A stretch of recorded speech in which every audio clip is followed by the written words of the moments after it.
We're doing some more prompt poetry. Hopefully, getting back to some kind of a normal schedule after the last 2 weeks. I've just been absolutely miserable to try to get a stream scheduled. I was rotating my shifts. I was working part days and then going on rest, coming back and working the rest of the night and not getting off until 3 or 4 in the morning sometimes. Trying to maintain a regular schedule. The YouTube channel is one of the first things to get cut when it comes to time management with real job and YouTube time. But we're back, and I hope that we're going to have a wonderful evening writing some poetry. We have one page left, and then we're going to have filled up the prompt book. And I have a fresh notebook ready to go, so we'll be cracking into that at some point this evening. I don't have any prompts handy. I should have some written down from the last stream, but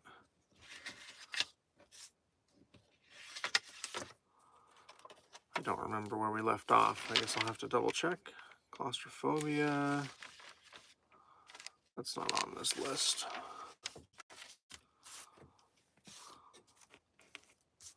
There we go. This one might be it.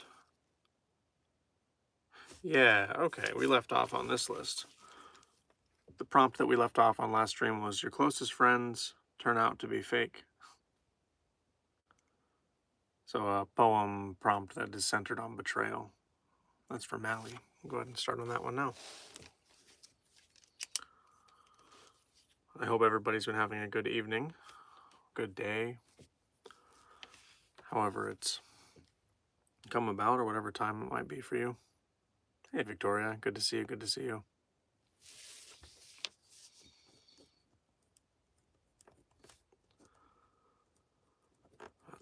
I've had some very long hours over the last couple of weeks, so I was very seriously considering just going to sleep when I got off work today and then streaming later tonight, but I'd like to try to stay consistent with my time window that I've kind of tried to establish, so I'll stream as long as I can tonight. We'll see how we can go. In the last 2 weeks, I think my watch time has dropped like 100 hours, but I also didn't stream the last 2 weeks hardly at all, with work being as crazy as it was. So hopefully we'll make up for some of that time. This poem will finish this prompt book, and then we'll be moved on to the second blank book. So it's a pretty big milestone in the prompt poetry streams, which is really cool for me. I've been looking forward to it.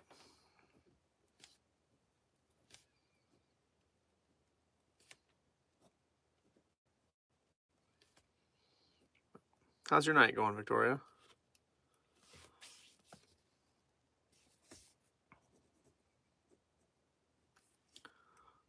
Okay, and the prompt that I'm starting with, I don't know who was here when I started my little spiel, but the prompt I'm going to start with is from Mally, the end of last stream that I didn't get to.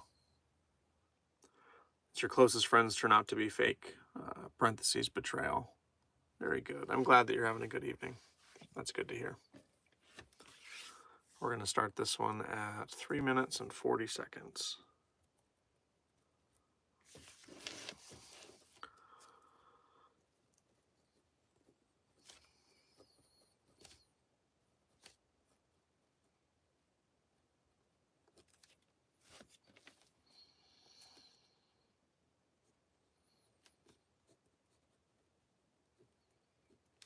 Oh, man. I haven't written since the last stream, just about. I haven't done any of my off time writing.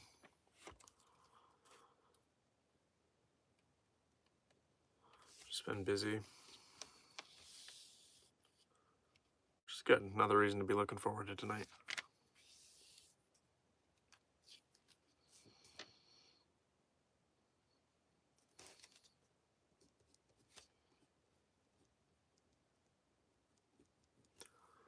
It seems dark in here. I don't know if it's dark for you with the ring light, but I feel like I'm sitting in the dark. There, that might be a little better. The more cinema lighting. Gotta get my good side here. Jesus. I can't even take myself seriously talking like that.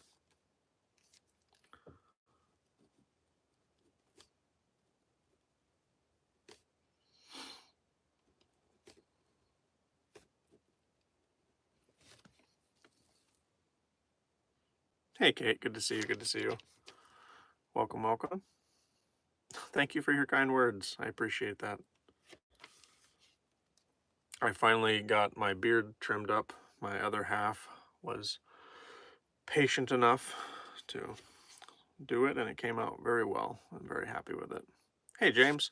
On my prompt poem streams, I take prompts from chat and I write short poems about them. I have a list of prompts from the last stream that I didn't quite get to finish, and I take about 10 to 15 minutes and I write short poems, and then I read them back with chat, and we see what everybody thinks, where I've landed.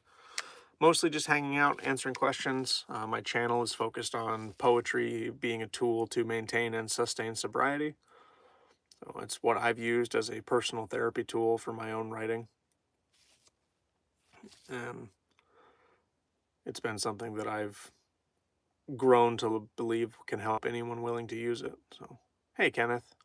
Oh, you haven't missed anything, friend. I've only been live for about 6 minutes. I just started on the first poem. Yeah, absolutely, James. Mostly just hanging out. It's chatting, writing, answering questions.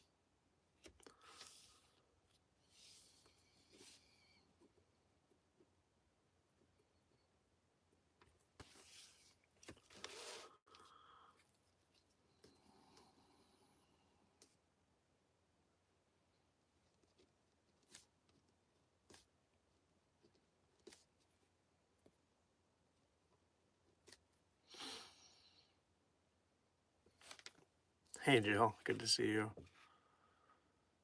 I missed you guys too. I missed stream. The last 2 weeks have just been absolutely crazy. My schedule was all over the place. So I'm happy to be coming back to some kind of normalcy with my time.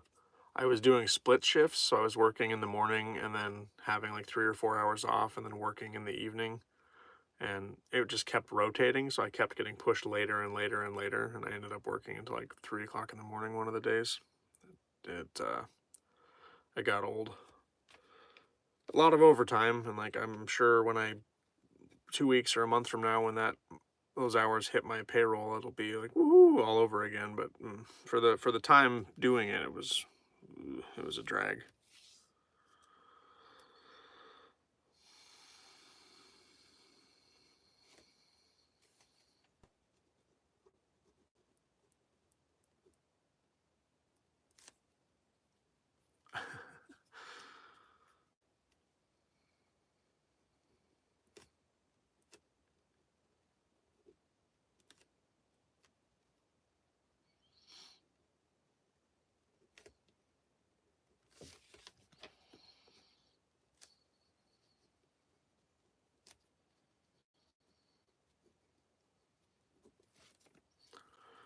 Yeah, I wish I was working.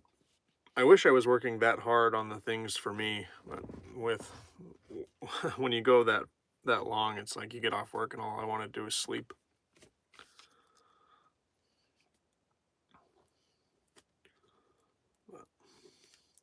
It was good. This last weekend was much needed.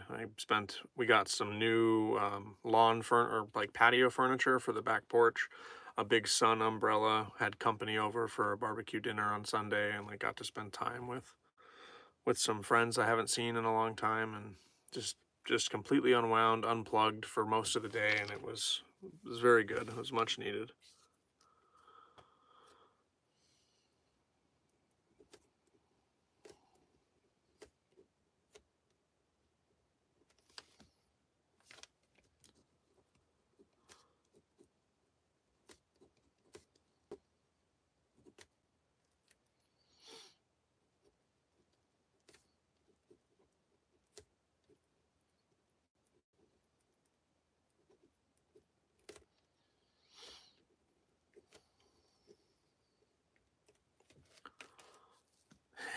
Hey, Bird Ninja. Yeah, it was good. It was good to see you. And the whole later part of the day was just perfect. It was very good. Oh, I just remembered I forgot to get a frame. Darn it. I got a new painting over the weekend. And I did not get a frame while I was out running errands for it. I'll have to do that when I get back to town.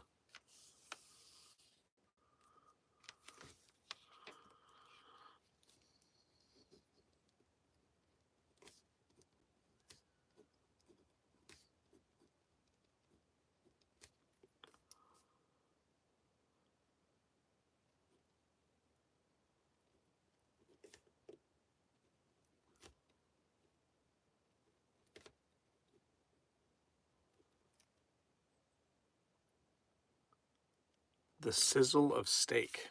Okay, okay. The sizzle of steak for Jill. Oh, I was gonna pick one up. I just completely missed that loop on the way through town, Berninja. I think I'll get the one that matches the Toki painting that I have. Maybe, I might do something different for that other one. The sizzle of steak for Jill. Do you have the grill going tonight, Jill? Is that a lifetime prompt, active in the moment?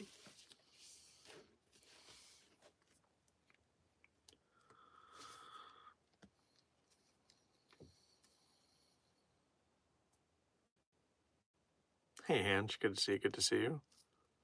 7-Up is better, good to see you back. I like the name. I like the name change and the avatar. It's good. Good to see you, Cody.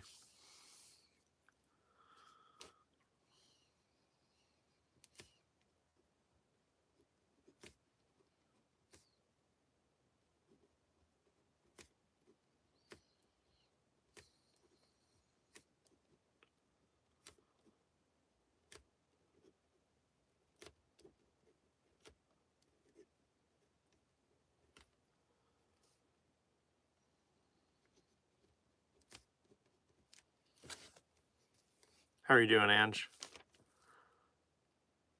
Not tonight, but surely in the future. Yeah. I know I did a Costco run over the weekend and ended up stocking up on stuff for the camper, so I'm gonna have to get used to Tasty Bites rice bowls and some ramen to change up my sandwiches that I make for lunch. Hey, Bubblegup, good to see you, good to see you. What's good?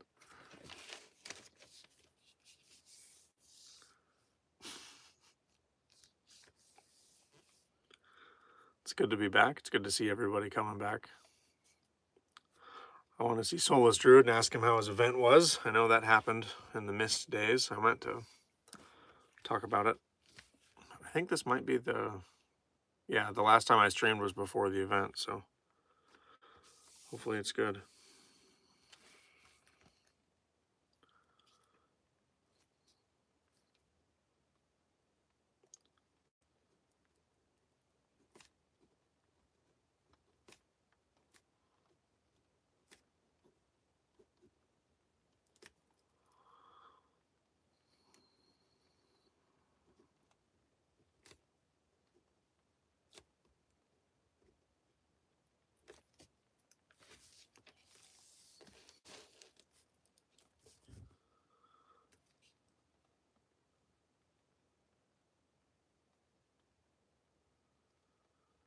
Yeah, I remember you talking about that. I was going to ask if you had any more news about that, Bubblegup. I know you said you were going to be in a cast.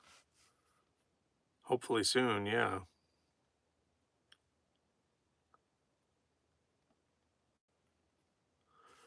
Yeah, that's a lot of fires really close, Ange. Holy cow.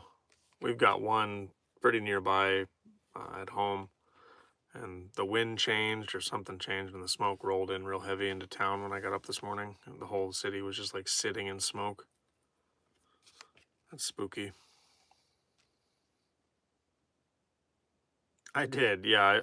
I did watch the video that you sent. It was pretty cool. It was a really cool cinematic. Yeah. Is this your first time breaking a bone, Bubblegup? Is this your first time in a cast? Because that's a pretty much trademark quality of the casts. At least in my experience, I've had a lot of broken bones. They're always uncomfy as hell.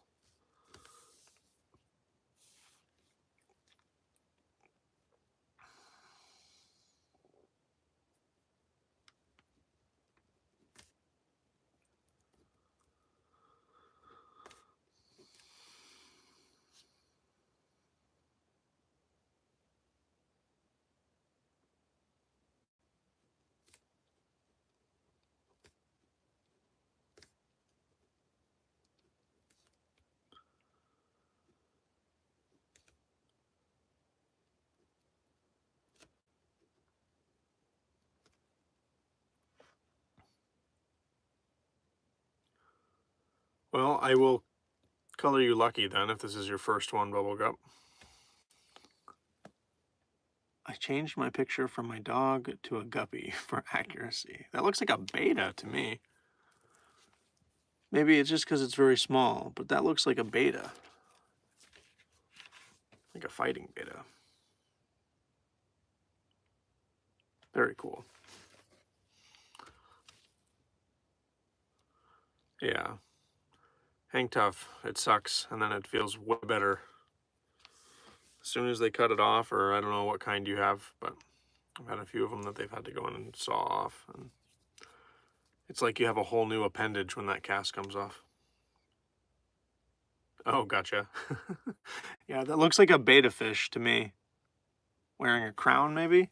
I don't know. The pictures are very small on my phone, but that's what it looks like to me.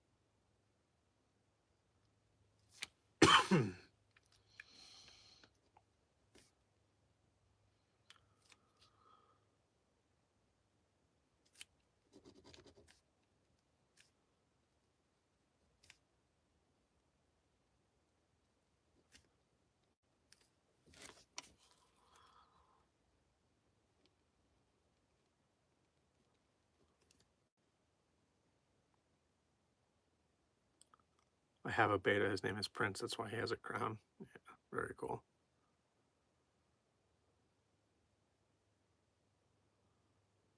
Oh, that's cool, Ange. At least they're putting up a barricade for you.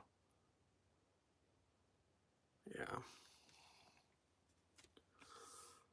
I had a very strange conversation about fires with a coworker fairly recently, and they were of the opinion that we shouldn't fight fires. It's an unnatural interference with what nature is intended to be doing.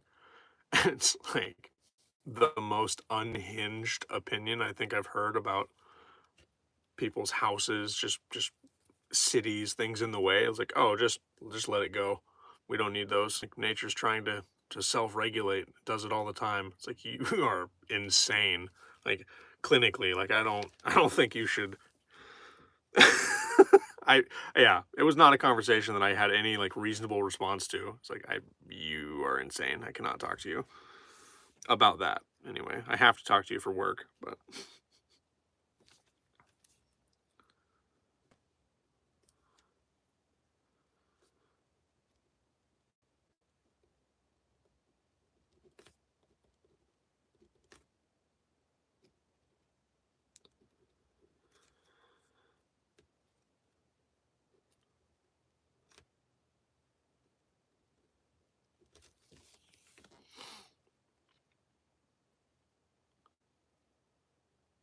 mm,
yeah, I think that's the last time we were talking about it.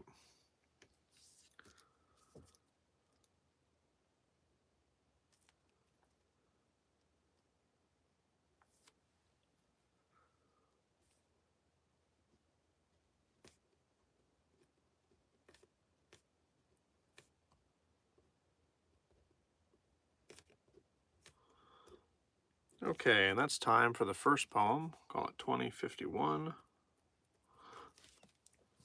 First one's always a little bit longer. Well, most of the time. But it's chatting up, saying hi to everybody. This one is the prompt from Mally from last stream. It is your closest friends turn out to be fake, parentheses, a poem about betrayal. I wrote this one in 17 minutes and 10 seconds. Secrets were a currency I thought you could cash. I certainly spent them in our time together. Even in the low moments when words turned rash, I never imagined our bond would be the one to sever. But here I stand with your knife in my spine, driven to the hilt, fueled by resentment. I would have gone to war for you, tore down the divine. Now I stand before the gallows, reading your sentence. Still astounded at how the mask hid your face. In my world of reality, you maintained that pose of clay. Relieved now to know I'm free of that place. A chapter I'm done with, no intention to stay.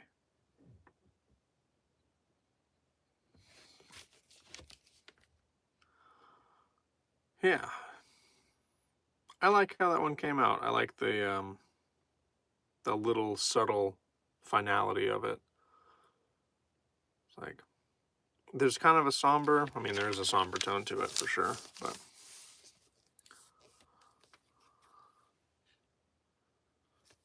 let's see. God. Do a poem about a kid with a dream, following that dream, but being set back over and over again by people who betrayed him. Well, I can add betrayal again to my roster here. Let me get another prompt card. Thanks, Bubblegup. Glad you liked it.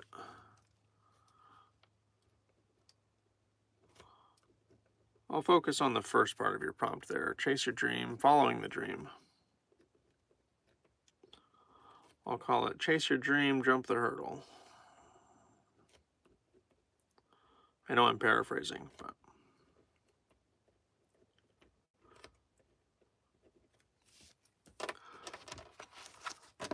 Catopia of the Valley. Catopia, welcome, welcome. Good to see you. You're just in time for the milestone of the stream, chat. This is, we filled it up. We have the first Prompt Poems 101. Got volume 1. It is full. The honorary blank page in the beginning. The honorary blank page. Oh, I'm sorry, not the beginning. I wrote in the beginning of this one. We started this prompt book with a prompt from Jill that was Frost. And as an honor to where we started, I'll read that poem here. This was Frost for Jill. And I wrote it in 11 minutes and 10 seconds. Crystals forming as heat departs, a coldness known only to the Arctic and scorned lovers, carriers of those glacier hearts, radiating a freeze that all flame smothers. Frost lingers still on this mind of mine. Winter's breath touches behind my ears, a chill from every mountain peak I have yet to climb. Shivers remind me of so many fears. Tucked away behind walls of ice, if I freeze them, I will never have to face a single scary thing. Oh, won't that be nice? Not realizing if I let it, this cold will keep me in place.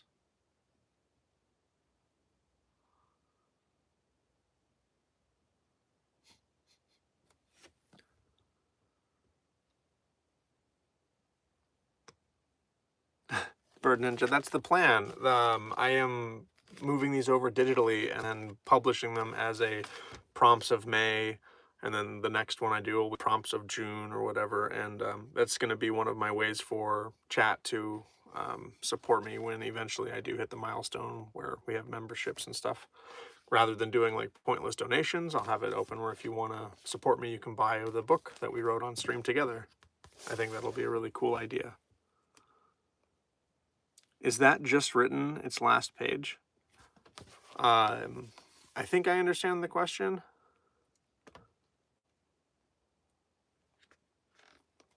Yeah, the last page in the book is the betrayal poem that I just read. Hey, Solus, good to see you. Good to see you. I was just talking about you.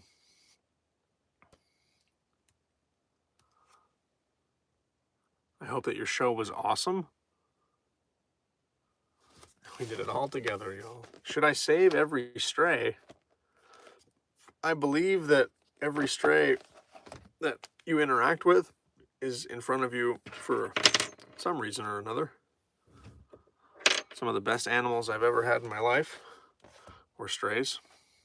I wait with bated breath to buy that book. Oh, that's a prompt? Should I save every stray? I think that's what that means.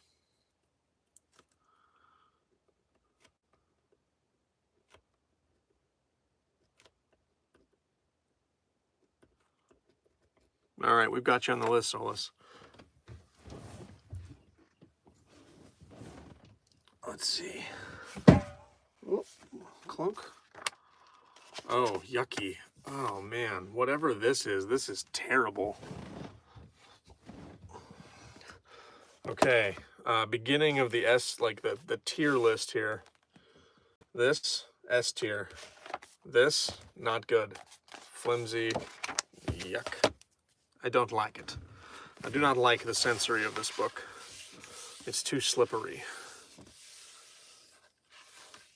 The event went well. I didn't play, though.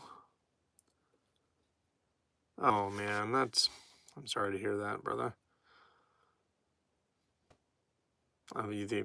Hopefully they sang of the heroics of putting out the fires, because I know that's not easy, especially in an event like that.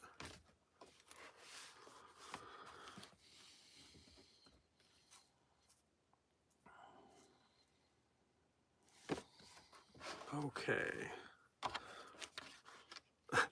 As is tradition, Jill, you have the first prompt of this book as well.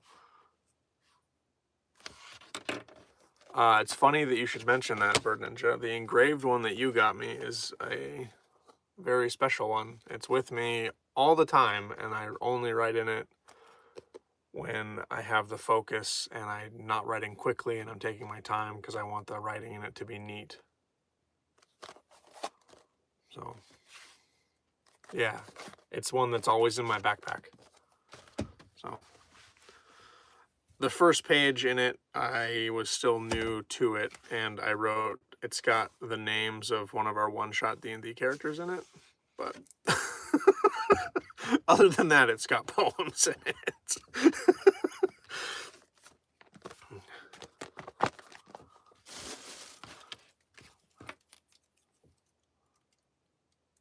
It is, yeah. Jill, so I think there's a sticker on it that says who makes it. Yeah. So this is made by, I hope I say this right, it's Talenchi Studios, Bird Ninja. You can correct me if I'm wrong. But, so it's a wooden sheath of a journal. It has a magnetic thing in the spine. And then you can, when you fill it up, you just pop the book out and you get a new insert and it just snaps into the book. So you keep the outside and you can keep changing the pages. Yeah, you can absolutely post the link in chat, Bird Ninja. Absolutely. Let's see.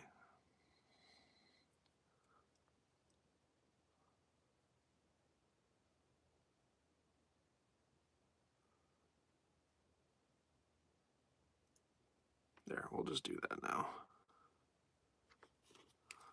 Yeah, Bird Ninja gave it to me. This was a gift. I don't remember if it was Christmas or my birthday last year, but I know it was some occasion.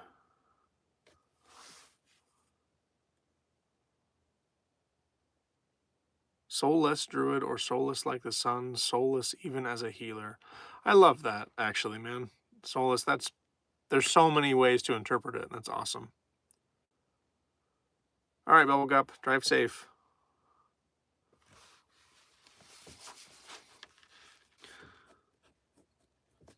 This is the sizzle of steak. We'll see where this one ends up taking me.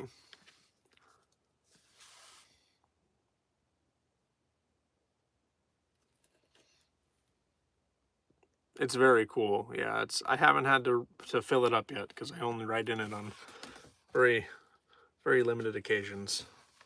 with these prompt poems, everything I write is very quick and my handwriting is terrible and I just tolerate it because it's what it is.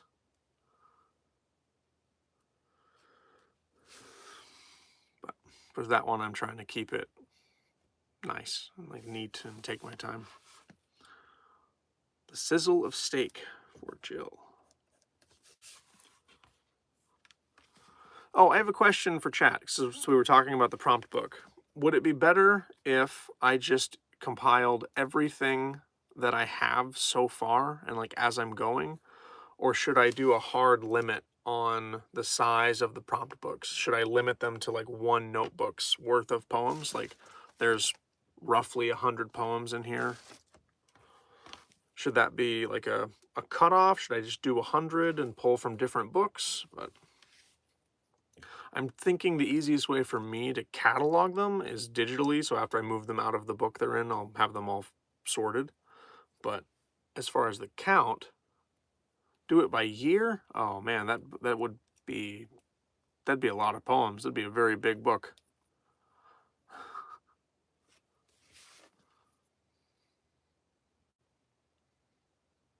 Hmm. 3215.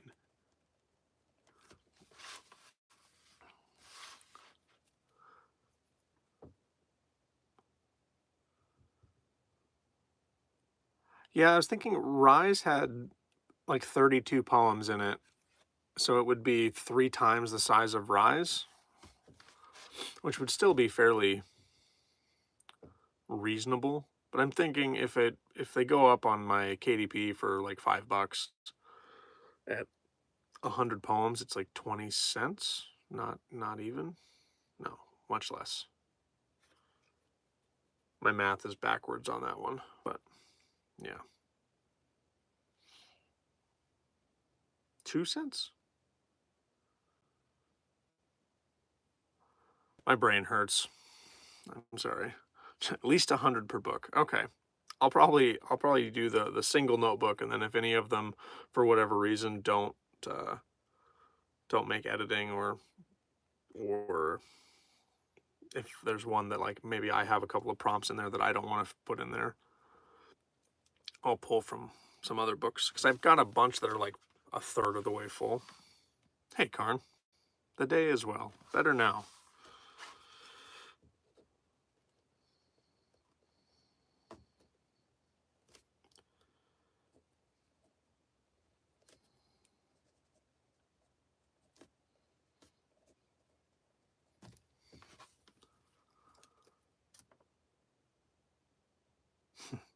I appreciate you guys. I should be pulling the trigger on that probably with this in the next, hopefully in the next month. I'll have the first one of those like put together. I've got most of them moved over into Word, but I still have to format them and put them into the proper margins and actually do the book assembly. And that's the part that I have the hardest time staying like focused in on. I can sit here and write poems for 8 hours a day if I want to, but actually putting them together in a book, I would rather do anything else. Hey DJ, good to see you, good to see you.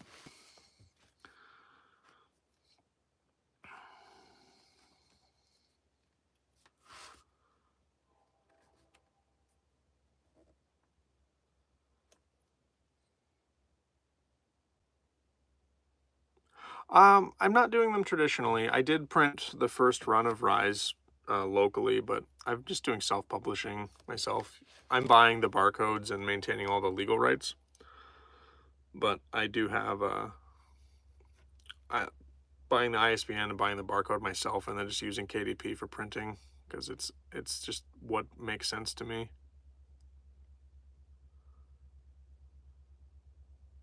Okay. Yeah, no, it will happen. My main book is also being worked on too, which is, I'm hoping to get that one out by September. That'll be my second publication.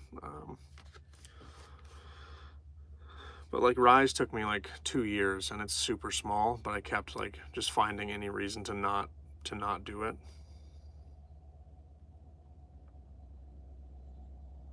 Wow, that's awesome, Solus. I presented to a local artist today and was offered a job on the spot. No one else working with artists today had that. No, if you got it from Amazon, DJ, that one is not one that I printed myself. The first edition runs are ones that I printed locally, and then I signed the front cover, and those are the ones that are a little bit more expensive. They're the ones, like, if you contact me directly, we can sort that out through the email, but they end up being like $20 but because I handle them myself, and I paid for them all up front, and that's just what I'm into them for. It's what they cost me to get, because I was trying to do it all myself and just trying to make it work. And since I moved everything to Amazon, I was able to drop the prices and make the book more available, because I was selling them for $13, and then the shipping is like $5 or $6, and then I'm having to, like, there's a lot of actual back-end stuff that I wasn't mathing when I was doing that, and just to make it so I wasn't vomiting money away, I had to make them. Yeah, that's how KDP's business model works. It's a print on demand, so Amazon has my files in a folder, and when someone orders the book, they just put in a print request for those files, and it just prints whatever I have cataloged there. So they don't have a big inventory of them. Just whenever someone orders a book, it gets processed, and they print like one at a time as they get ordered.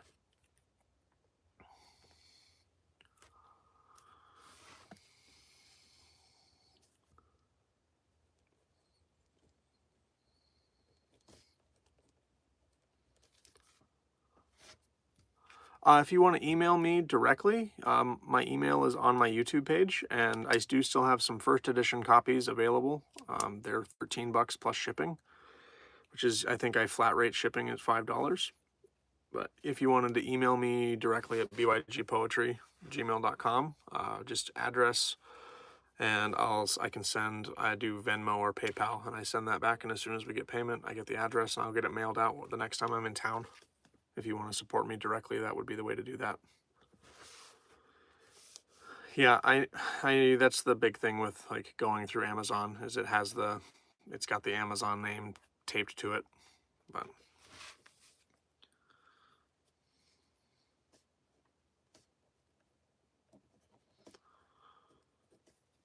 when I'm still trying to do everything out of my own pocket, it's I'm gonna send you this kitten. I don't want it, Solus. I'd pet it and send it back.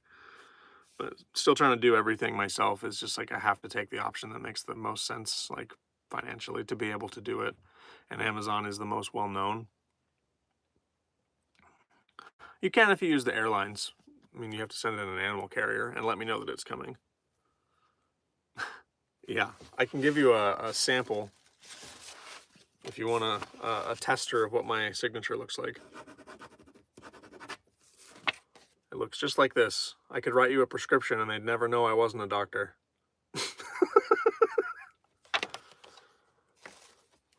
The struggle is real. Yeah, and I do my best to just make it as available as possible, especially with Rise. Like, Rise's whole mission as a book is to be available to the people that need it.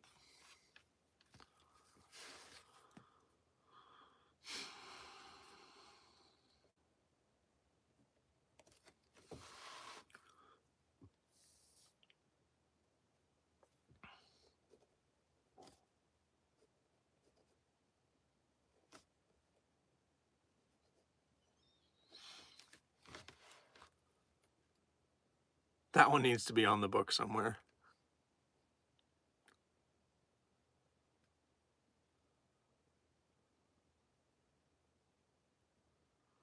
Yeah, it's better to be a shelter than coyote food for sure. That needs to be on the book somewhere. Like this index card, like this one.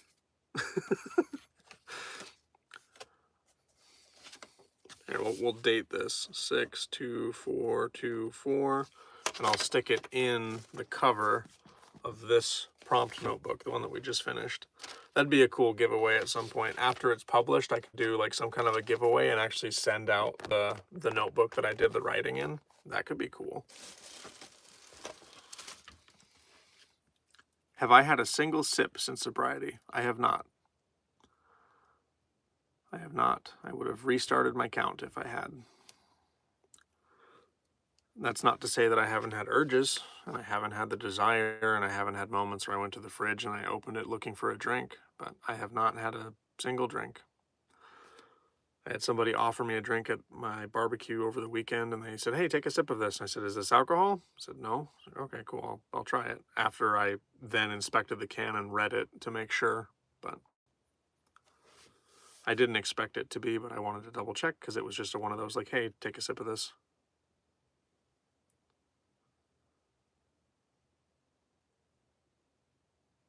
What were social situations for me are if I wasn't streaming right now. So this time a year ago, I would be at the bar right now. I would be at the bar with my pool stick, lingering by the end of the bar, bullshitting with my bartender friend, and I would sit there and I would drink for basically low cost, having become very good friends with the people that work there. And I would play pool with people that wanted to play pool. And when I wasn't playing pool, I would sit at the end of the bar and drink. And I would be there until they kicked me out or the lights turned on. And I would come back to this camper and I would lay in my bed. And I would get up and go to work. And I'd get off work at like 4 o'clock and I would go and do the same thing. That was my cycle, like last year. Last year, this time, like I was very much in that cycle.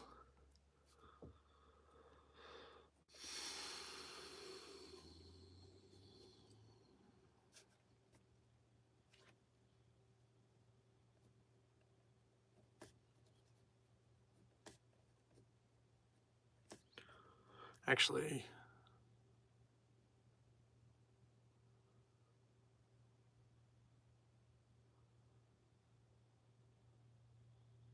hey Bree, good to see you. Welcome, welcome. Good to see you back again. My old hangout just opened this week, so it was a weak moment. Yeah, that's definitely Monkey Man. I see the Fallout beanie. I take back what I said. I didn't see what you said, Monkey Man. I'm sorry I missed it. Unless you were talking about something you said to yourself. I had a year punched in May. That's awesome, man. That's so cool. I hope that this comes across a good taste, but I will cheers to that. It's seltzer. That's like the stereotypical thing that people say when you say like, "Oh, I'm sober." Like, "Oh, I'll drink to that." It's like, "Oh, thanks." It's not what I was asking for, but I see. Okay. Yeah, that'd be cool if we didn't do that anymore, Monkey Man. But thank you for explaining what you did say.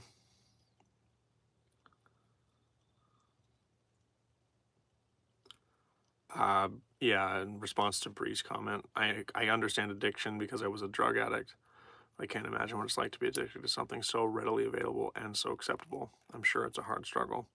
So I was a drug addict and an alcoholic, and I will say, in all honesty, for me, my personal experience, the alcohol has been the hardest thing for me to quit of anything I've ever done because it's socially accepted, readily available, it's cheap, like yeah, and it is a coping tool to process like unhealed trauma.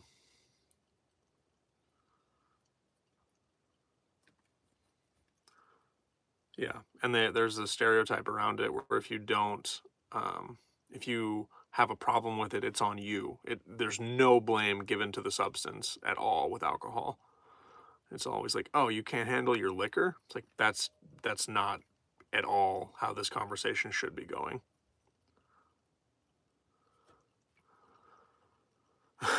What do I do on hard work days? Well, the last 2 weeks, in the last month total, I logged 81 hours of overtime. I did not have time to do my streams. I got off work, I fed myself, and I went to sleep. Like I was working like a crazy person. And there was a few days when I got home. I was like, I would love to have a drink right now. Like this is the day that I would do this. And I just didn't. I went and got a seltzer. I went and took the dogs out the backyard. When I was in the camper, I went for a drive. I went and drove around. I turned the stream on and did a driving stream, and just like I felt myself wanting to go to the bar. I drove home. I spent the same money that I would have spent at the bar on gas and just drove home.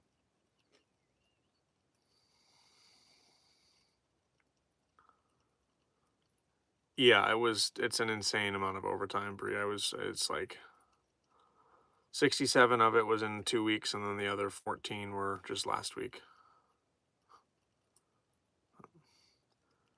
I don't see how that's relevant, Gear Jammer, but I mean, I guess that's good to know.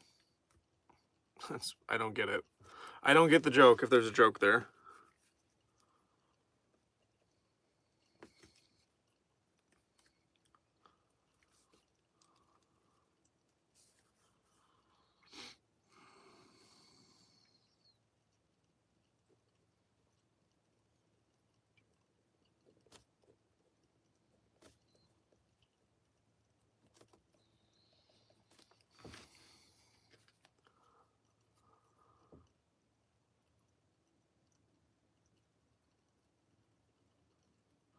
I just got a house, so I have a lot of work to do, but at the same time, I have a lot of drinking time to numb the boringness. Give yourself to your projects. Like, I have been a homeowner since 2021, and it's very easy to let the drinking get in the way of the thinking, or when you let your thinking become drinking and then the projects don't get done. My shed hadn't had a roof put on it in 3 years, and I put it on in the matter of a couple of weekends as soon as I stopped drinking and thinking about it. I just did it.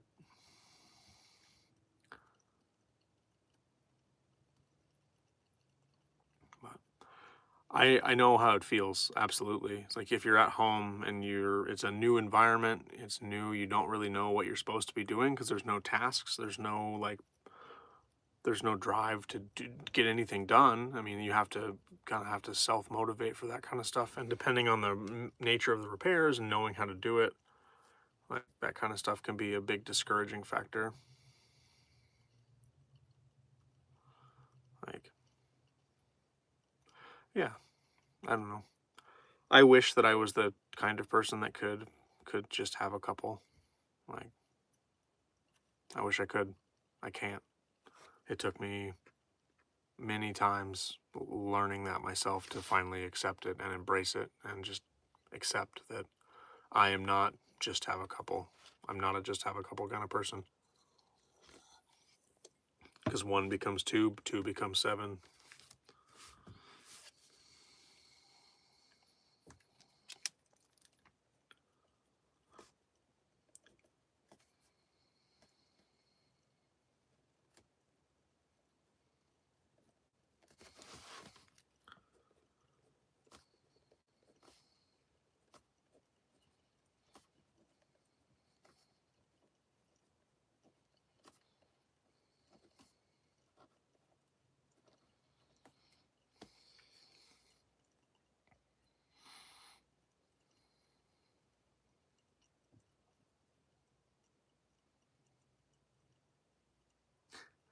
I would always tell my parents that they wouldn't have to worry about me getting addicted to anything because I was already addicted to art. That's an awesome addiction to have, Bird Ninja.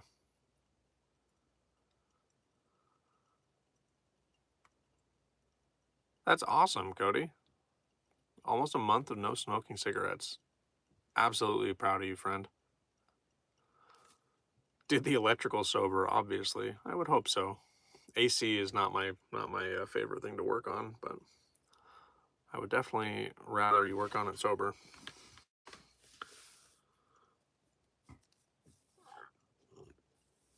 Ooh, excuse me.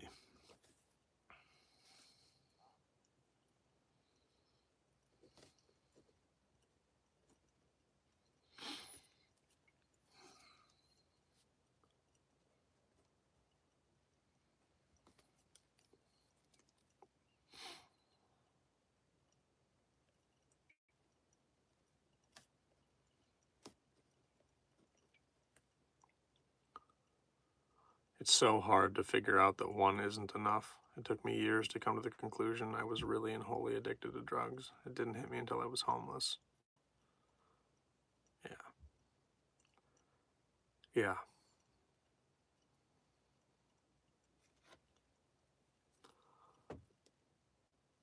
I'm glad that you figured it out, Brie. I know that it took me a really long time. Proud of you.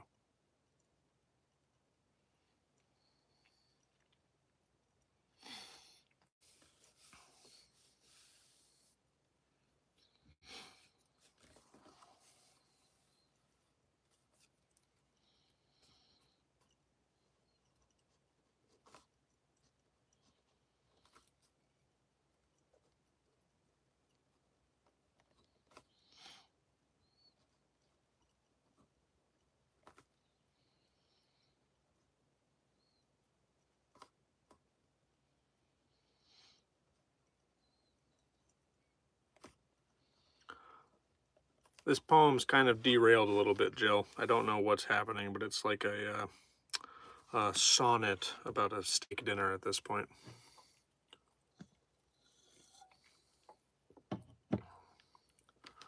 I've talked about it a little bit before, DJ, on stream, but I was addicted to stims.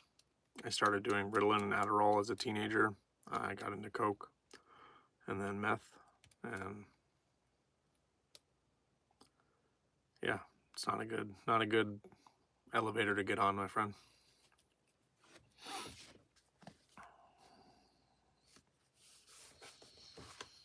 I've been drug-free since 2018. I was drug-free before that from 2 years, 2016 to 2018.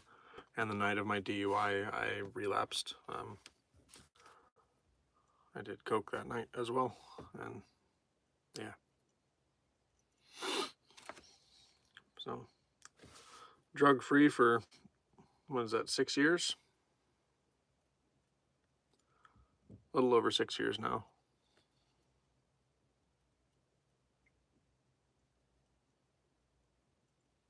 I love the positivity that's in this chat. You are all like pillars of my community.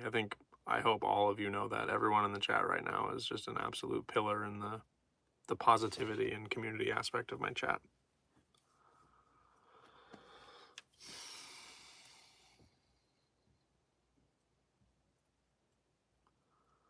I would recommend avoiding anyone that encourages you to use, or if you've identified that you have a trigger when hanging out with certain people. I think that for me personally, I valued my sobriety over that friendship, and if they are encouraging you to use, they're not your friend. It doesn't matter how much you care about them. If they are disrespectful or reductive of your sobriety and they don't think that it's as big a deal as you do, that's not your friend. And that's a hard thing to accept because I have family that I would group into that category. They're not anyone I want to be around.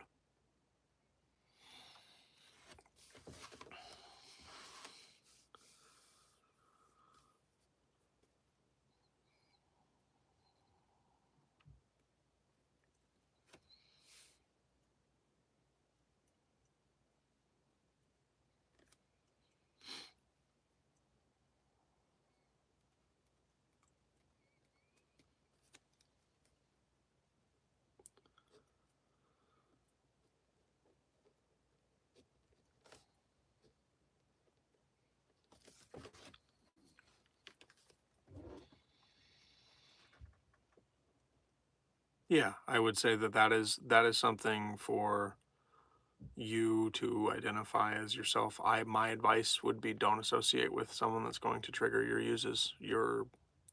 Like they might not be encouraging you, but if they're using in front of you, that's the same thing to me. That's being, or like they're hanging out high, that's the same thing to me.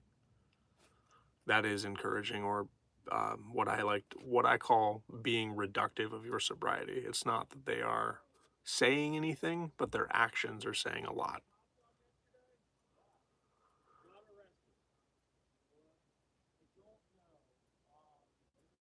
There's an interesting conversation happening outside. I don't know how much of it will come through the camera, but apparently someone got arrested. Okay. Sorry about that. It's one of the perks of living in a campground.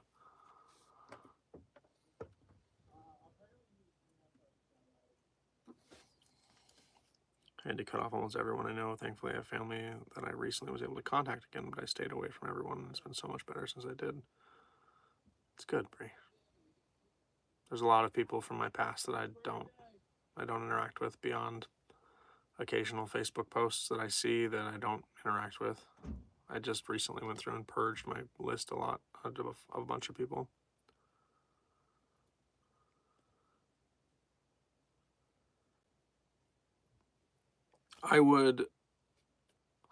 This might not be the most typical of advice or statements, DJ, but responding to the comment, the person I'm speaking of is a great guy and doesn't have a lot of friends, so I hate to not speak to him anymore, but he really triggers me to drink.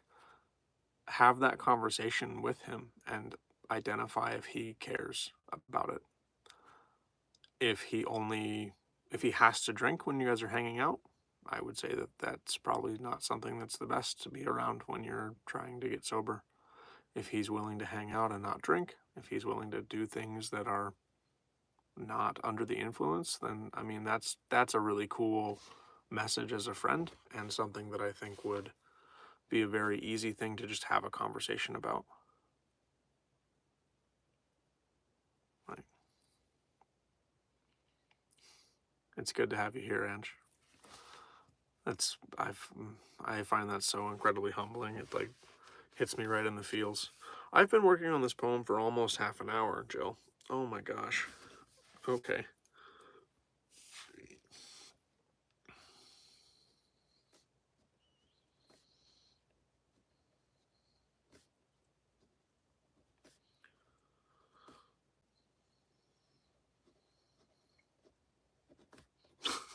I just don't know what's happening in this poem. It's kind of all over the place.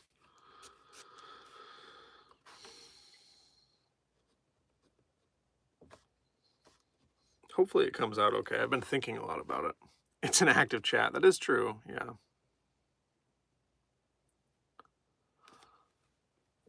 I have some good friends, but it's hard to hang out with them. Always drinking or smoking. Like Jung said, can we be friends without that? Yeah. What about going to the city? Is that a trigger for you? I don't spend a lot of time, like when I go home on the weekends, I'm home. Like I go to Costco, and that's kind of it. I go to Costco or my brother's house, or like we run errands around town, like go check the mail. My social time is Saturday nights. I do D&D with my friend group. We've been playing that game for 3 years every Saturday, just about every Saturday. We miss a few in the summertime because things get busy.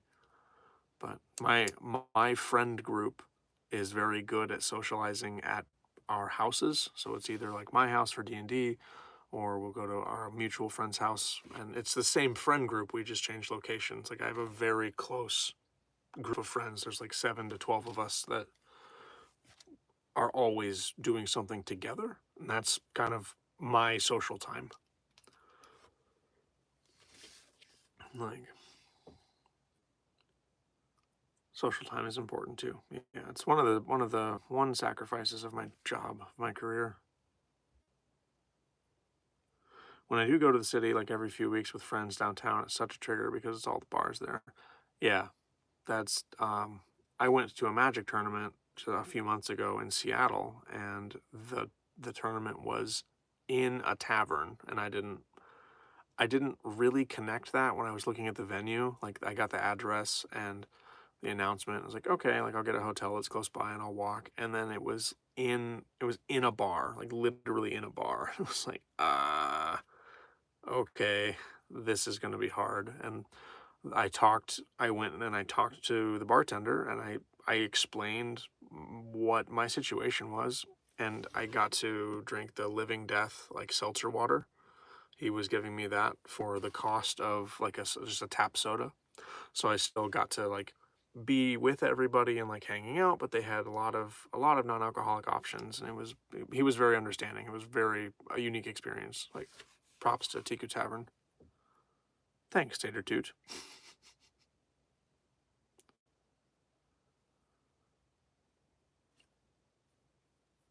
My son is a dungeon master who revamped the same game me and his dad played. That's absolutely awesome. Dodecahedrons. Yeah, clicky clicky math rocks. Sometimes I wish I had friends, but I don't have many. I tend to love to sit at home and read a good book by myself. I also have a child, so I don't have time for friends. Yeah, I can't imagine where my time would come or go to if I did have kids. Like I have dogs and I still have almost no time. I can't even imagine having to make time for a whole nother little person.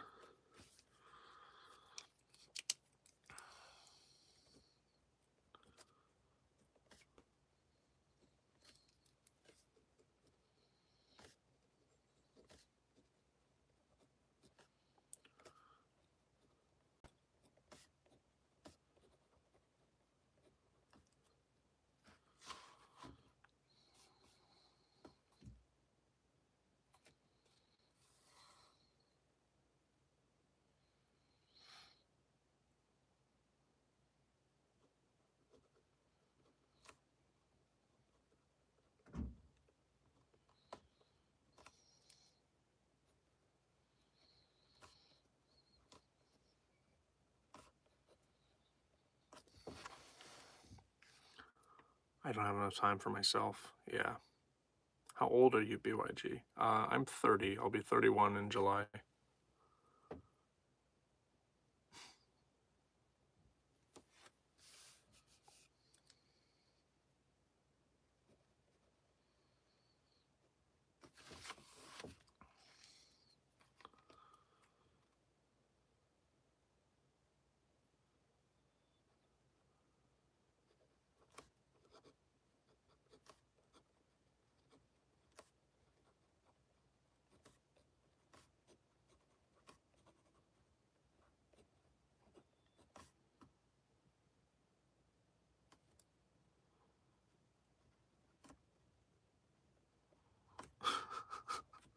What the fuck is this poem? All right, that's time. 62:40. Holy cow. This is a full half an hour. I spray painted my windows of my camper just for privacy. So my camper is like very old. It's from the early 90s, and the curtains that were in here were so sun rotted that they would, like, you'd go to open or close them and they would just kind of deteriorate. So I just went outside, and I'm a simple solution person, so I just painted over them on the outside with spray paint for privacy.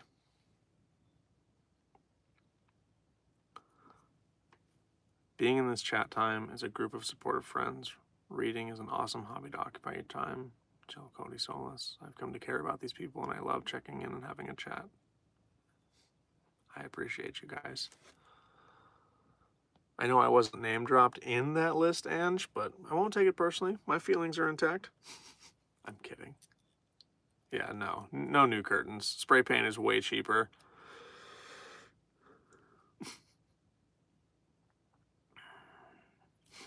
Okay, this is The Sizzle of Steak, a poem prompt from Jill. This is the first poem in the new book.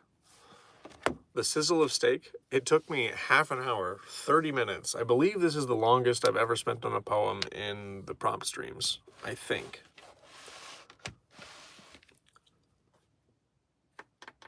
It's weird, and I hope that it comes through, but here we go.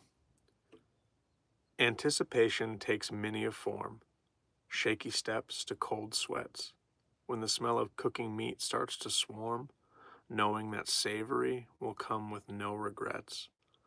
The oil in the pan snaps and pops, thyme and garlic relax in the bath, only the freshest produce from the farmer's shops, through town to the butcher shop on a cobbled path.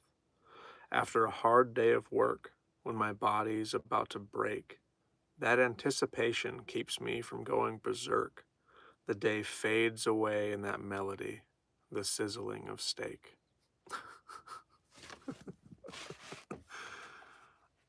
I am in Alaska, yeah. I'm in Alaska basically for the rest of the year. I don't think I'm traveling at all this year. I love it when you're able to catch one too, Bree. Thank you, Bird Ninja. It feels good. The biggest reason. I appreciate you, Ange. Thank you for being here.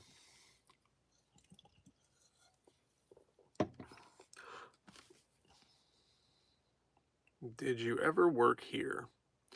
I don't remember where here is. The only other place I've worked, well, the only other place out of state that I was at for work was Kansas City, or Independence, Missouri, technically, but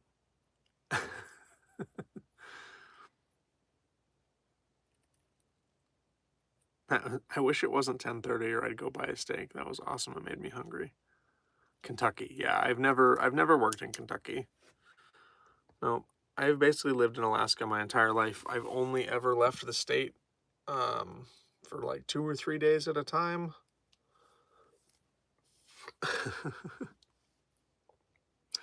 Maybe we'll have to do that for a stream one time. One of the at-home, just chilling streams. I'll walk to the store and get a steak with everybody. That'd be kind of cool.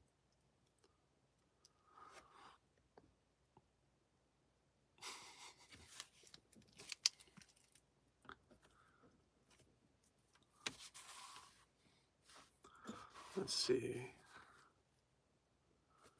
We've got... I'm taking some liberties and bouncing around on the prompt list here. Should I save every stray? Okay, I have another question for chat in regards to the prompt books. Hey, Red Hawk. Thank you very much. I appreciate your kind words.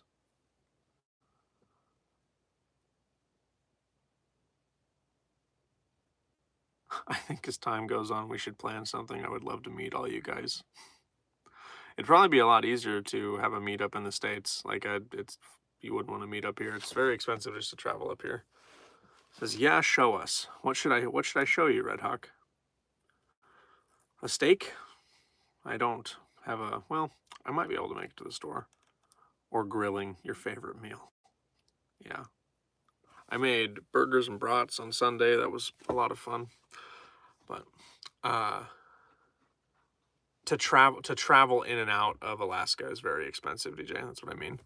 Like just flying to and from is a lot. Around your town. Yeah, the next time I'm home, I'll have to do that. I really enjoyed the like hangout, walk around town stream that I did a couple of weeks ago.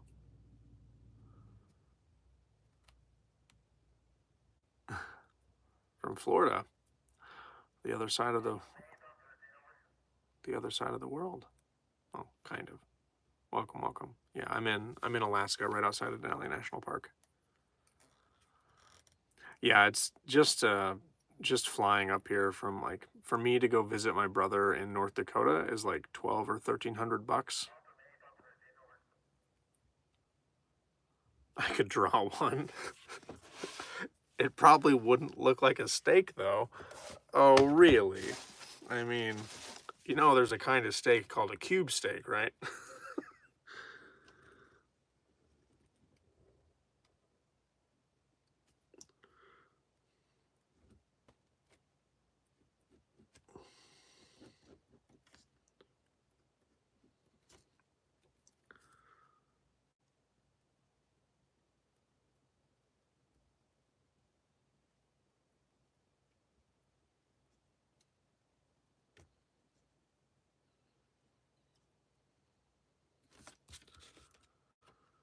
Oh no.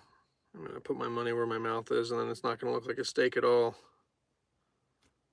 How dare. It's okay, I'll put a tag on it so everybody knows it's a steak.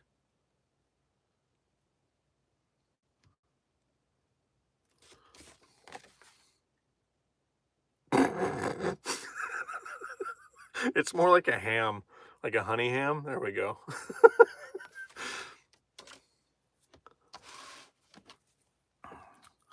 I live in a city, though. I mean, my house is in a city. I'm in a camper right now.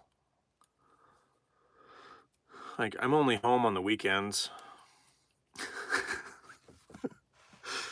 Take that, Ange. It is a steak. Kind of. It's a picture of a steak. There. Now it's definitely a steak. Says so. It says so right on there. And I'll make it Alaskan prices, too, so everybody knows it's an Alaskan steak. There. That's your $12.99 a pound steak.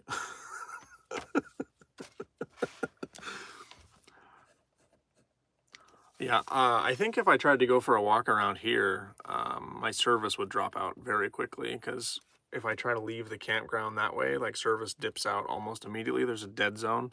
I could probably make it through it. Like, we could go for a walk if you want to take a break from poetry and just go for a walk. I would be about that. Like, I would enjoy it. It just depends on what other people want. I know that this is supposed to be a poetry stream.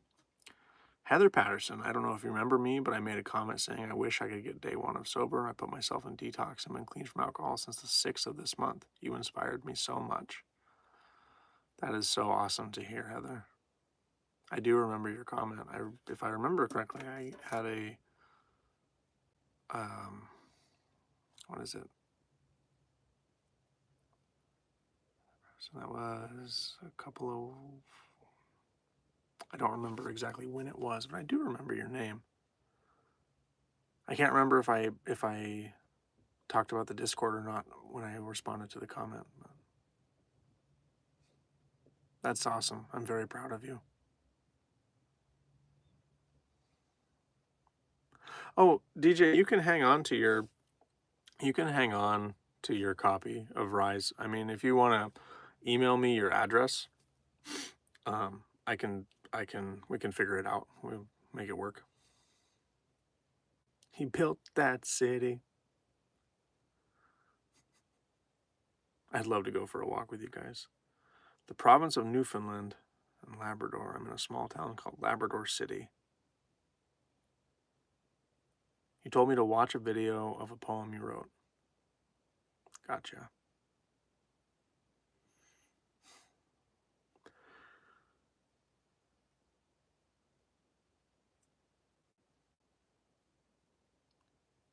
I don't remember that then. I've said usually when I tell people to watch a video of my poem, it's when they tell me to stop counting. That's when I'll say, "Hey, you should watch this video." Was it day one of sobriety? Was that the poem that I linked, or what I said to watch? Because I've written a poem in my book for day one. I remember your name coming up, and I remember your comment, and I remember responding to it. But I will be honest, I don't remember exactly what I said. That's an awesome thing to hear, though, Heather. Thank you very much for sharing. That's so awesome. That's so cool.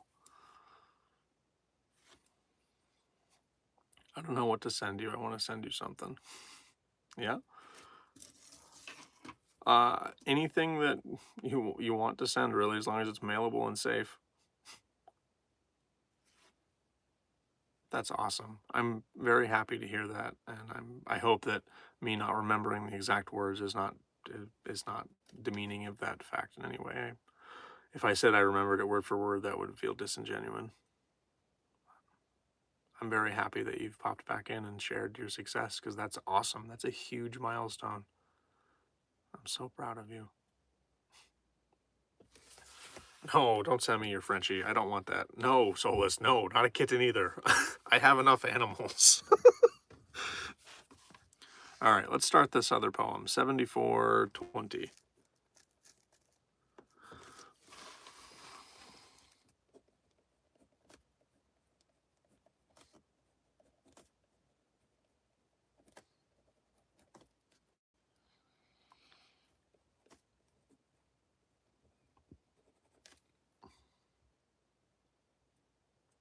I've been searching for your page and happy to have found it again. Thank you. That's awesome. I'm glad that you found it again, too.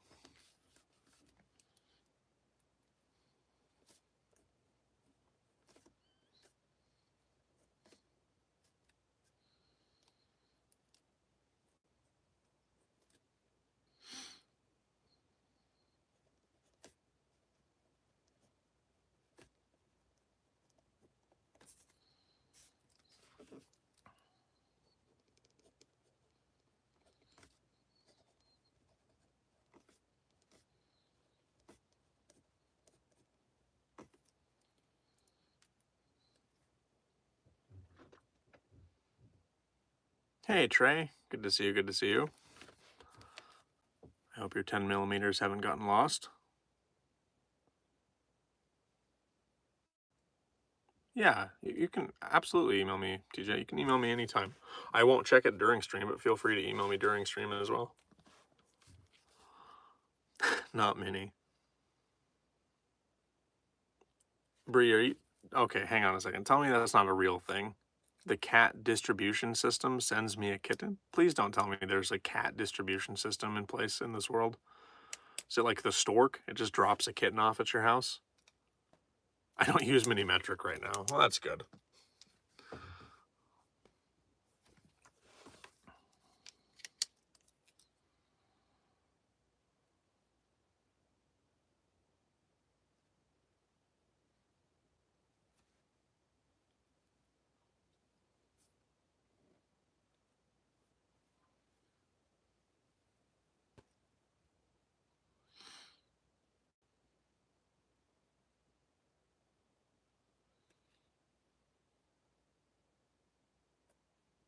That cat chose me.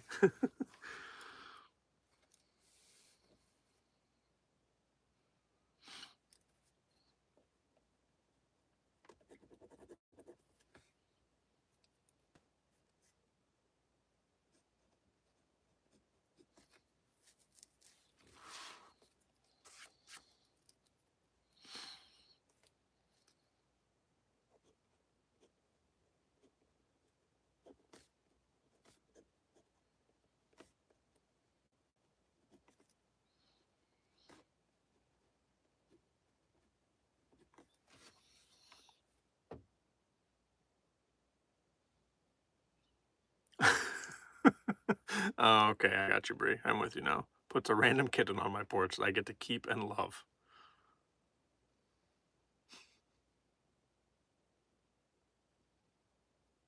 I have a cat. I didn't bring it home. He is my daughter's, but he chose me.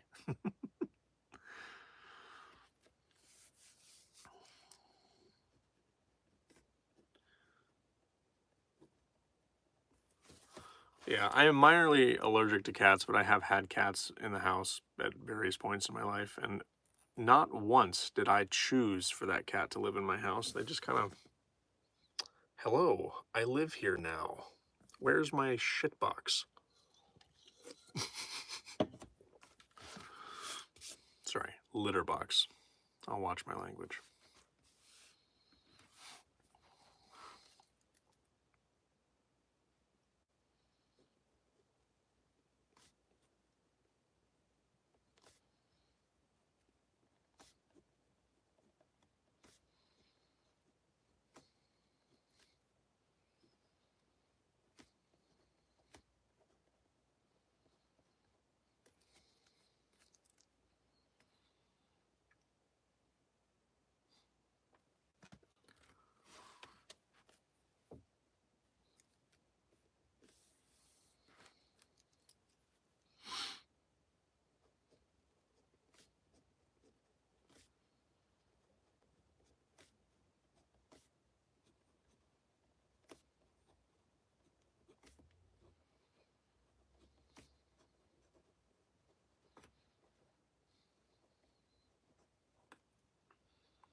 I have a morbidly obese cat that's worthless, but I love her. But she chose my husband and doesn't love me as much as him, so now I need a kitten to be my cuddle buddy. That was one of the cats that I had. His name was Kitten, and he was an 18-pound orange tabby. And this cat was the biggest lump of cat.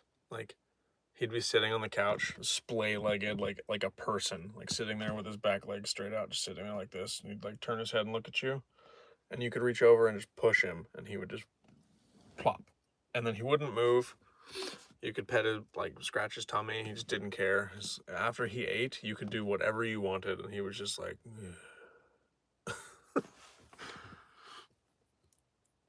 I would push people in front of zombies to save my cats. I had big dogs before. I worked with monkeys for a few years. I was over pets mentally and emotionally. They keep finding and choosing me. Yeah, I know what you mean, Solus. Push people in front of zombies. Okay, I have a follow-up question for that one, Ange. Are we talking like Shaun of the Dead zombies, or are we talking like 28 Days Later zombies? Because, I mean, if it's the slow, like silly ones, like I might sign up for a zombie apocalypse if that's the case, but I don't want to have no 28 Days Later zombies. No, thank you. I cannot run that fast. Cardio is not my number one rule. I'd be one of the first ones to go.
Both.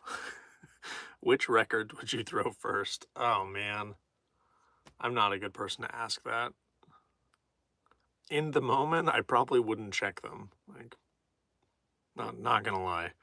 A record is a record is a record.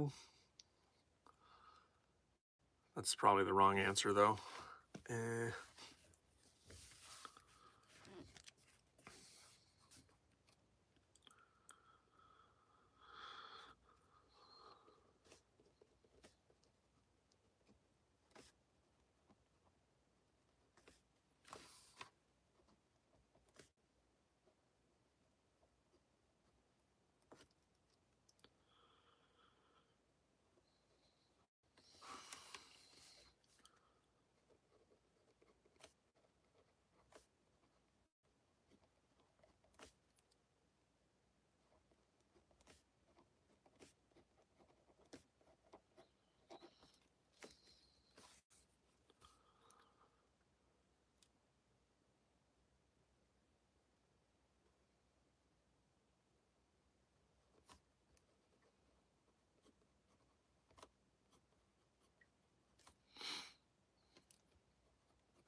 Okay, time 84:07.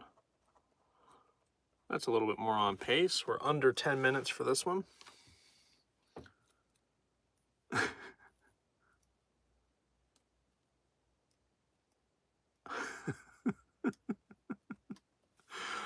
This is the one for Soulless Druid. Should I save every stray?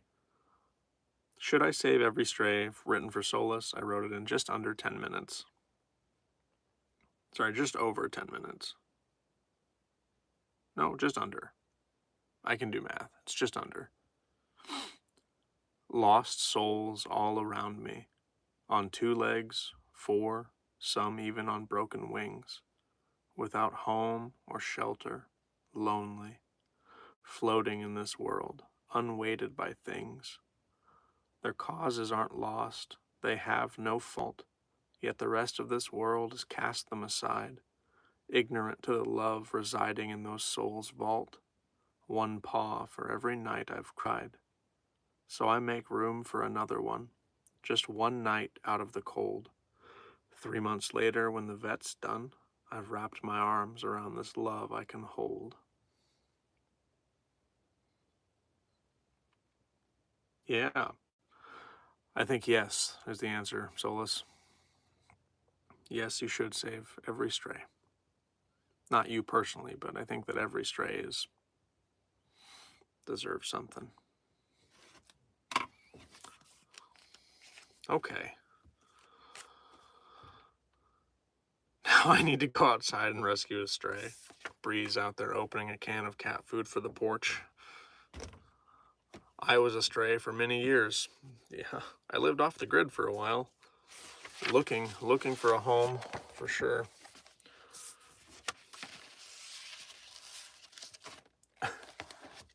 Just don't tell my husband. None of my business. I didn't tell you to get the kitten. Oof. Yeah, okay. That light's off. I've got to put... My house is always open to any stray chicken.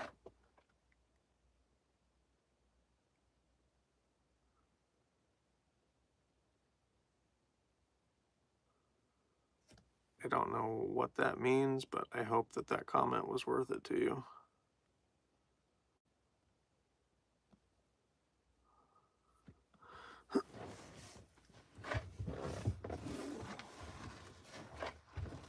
Okay. Stick this in my pocket.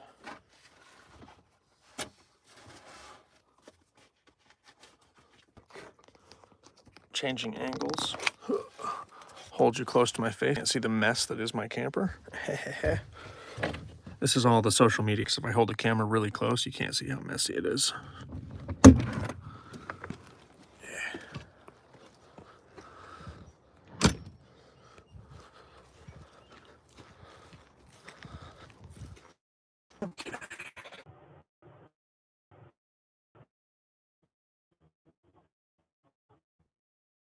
Coming back.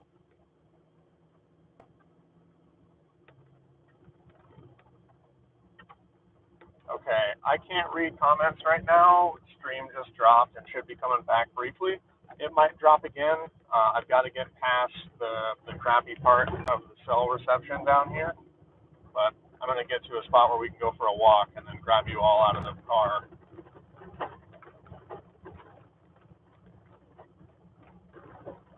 Basically, as soon as I walk out of my camper, my cell phone connection drops because I get out of my booster range. So I've got to get out of the dead zone that is our campground.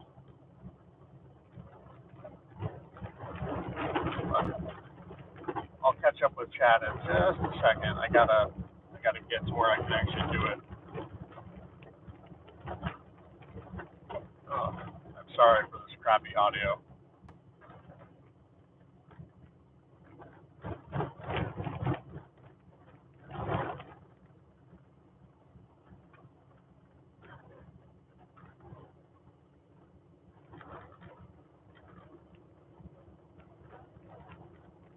Yeah, I should be coming back pretty soon.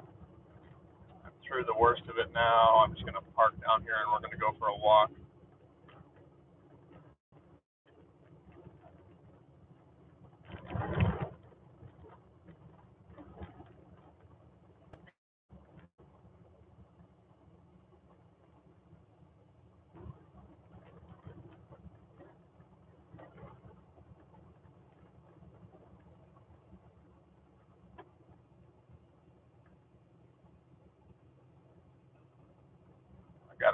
I've gotta be careful where I park though.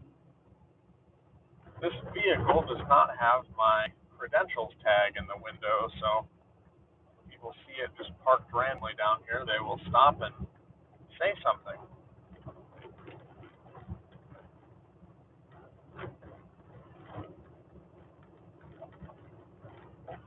Yeah, basically the whole campground where we sit when I stream, if I get away from my hotspot or my cell booster, my service just goes complete in the trash. So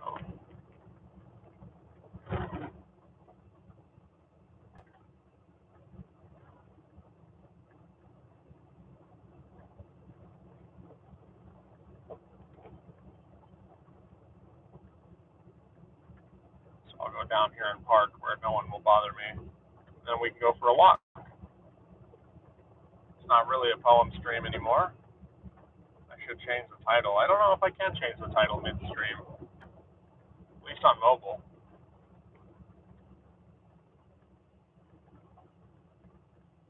Okay.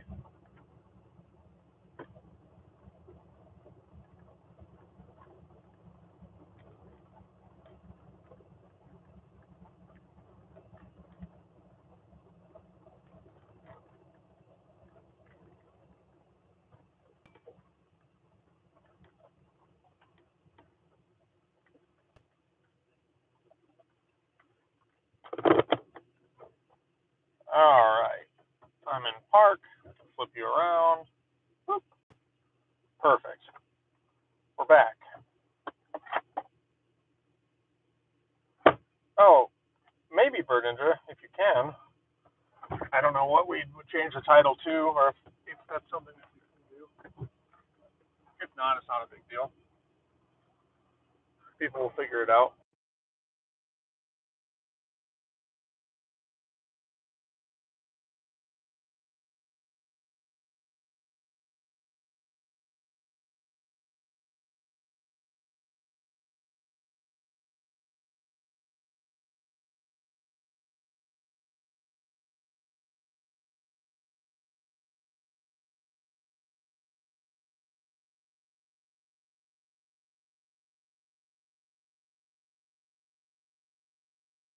Lewd act for lots of money.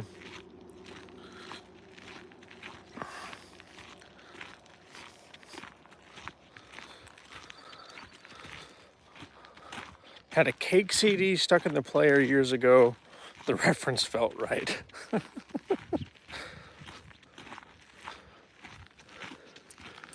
I haven't listened to Cake in a long time. That was one of my middle school teacher's favorite bands. We listened to them a lot. Oh crap. I forgot I have my little microphone from when we did our last walk around stream and I left it in my camper. I should have put it in. I was in a hurry to change the scenery. Let's see, I've got 2 hours before the grocery store closes. Maybe we'll go get a steak, everybody. And so begins the quest for the steak. I don't actually know how far of a walk it is. I haven't done it in quite a while.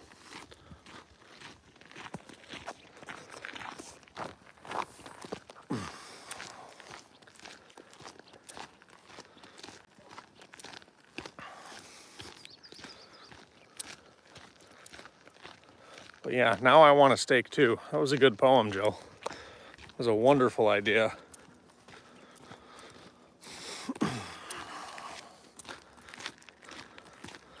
It's nice here, yeah.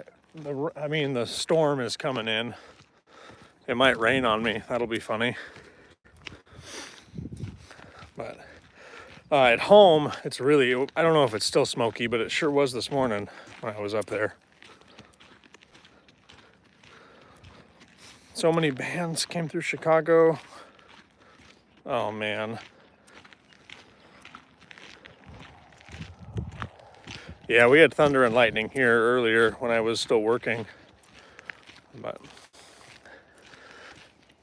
usually in the afternoon, there's always like a rolling thunderstorm and then it clears up again. Sometimes it storms like overnight, which it looks like this heavy cloud bank back here might rain on me tonight, but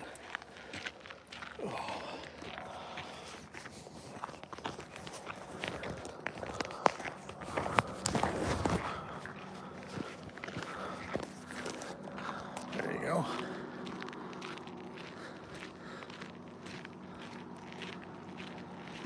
Supergirl83, how come I only catch your lives when you're walking? I just started walking is the funny part. I was just writing a bunch of poetry.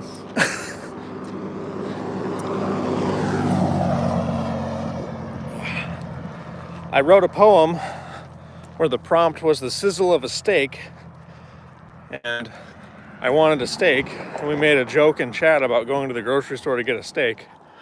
So here I go.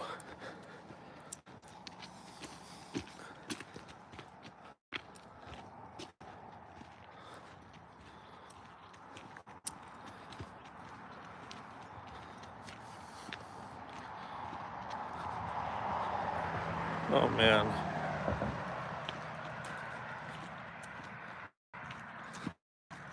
Get a ribeye. Maybe. I like chuck eye. I like most steaks. As long as it's not eye of round, I'll eat it one way or the other. But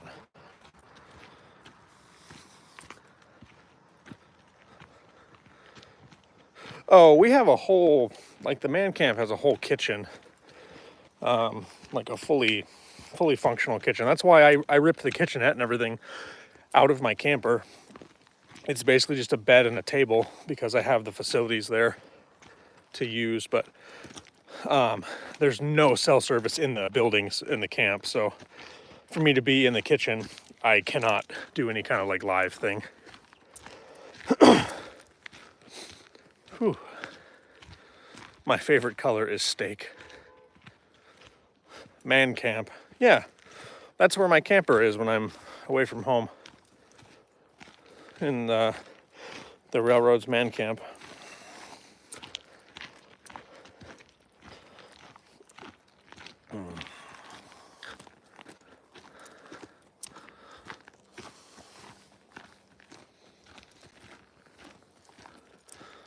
Sorry, it's the time of year. There's been a mama moose with a couple of calves, and as a lifelong Alaskan, I am more terrified of a mama moose with a calf than I am of a bear. I ever will be.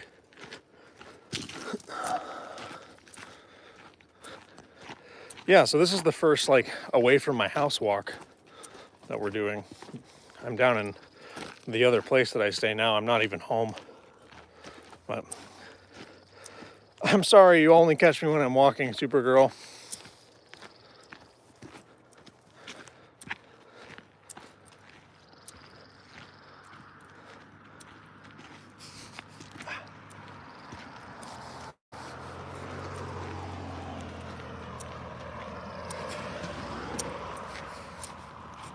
I could have just driven to the store, I suppose, but we wanted to go for a walk, right? I wanted to go for a walk.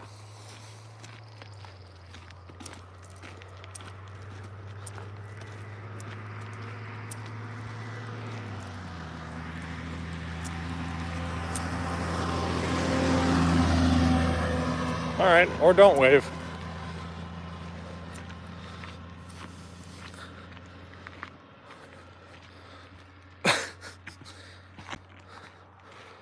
When I picture a man camp, I picture a bunch of men sitting around burgers talking about the 5-foot bass they caught last week. No, when I say it, I'm meaning a bare minimum utility spot for working people to park their campers and stay in them when they're not working. It has a couple of showers, a couple of shitters, and a kitchen, and a place to plug in your camper, and that's about it. And it's in a no cell zone. Like, without a cell booster, you don't get any service.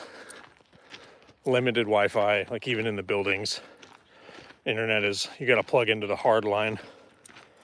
It sucks. But with the booster, I've been able to stream, so it does everything that I needed to do. Oh, there goes a little bunny.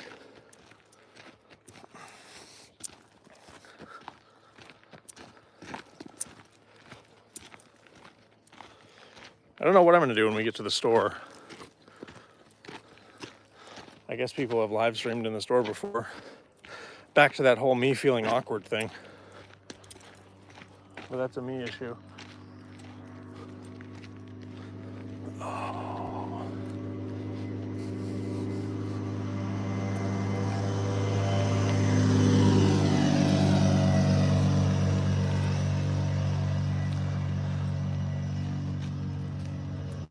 That's funny. I'm walking on the four-wheeler trail and the four-wheeler's going down the highway. Just kind of ironic.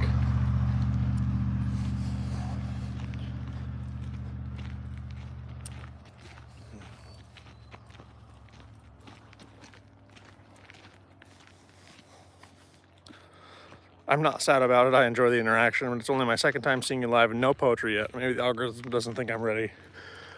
Well, I don't know if you can scroll back in the thing or if you're stuck on live now, but there is poetry previously on this stream, and there will be when I get back to the camper too. So I don't know how long you have to hang out or how long it's going to take me to walk, because I'm kind of fat and I walk kind of slow. But there will be more writing. One man deserves steak, gets steak. Yeah, I went to Costco over the weekend and I packed a bunch of lunches. I bought all the stuff to make a bunch of sandwiches. I've got my set, like, they're rationed out, so they're already pre-made. I don't have to think about them. I just throw them in my lunchbox in the morning.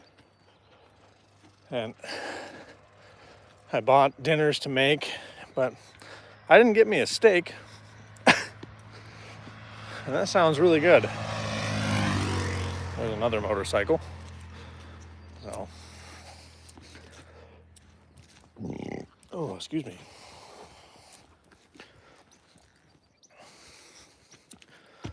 Doing my best.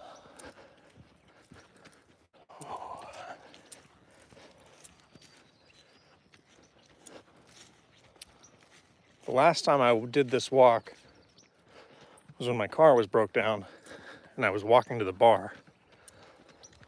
And then I had a bike that I would walk.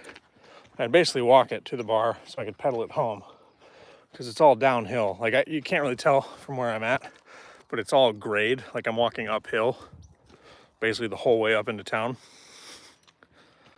Hey, Beryl, good to see you.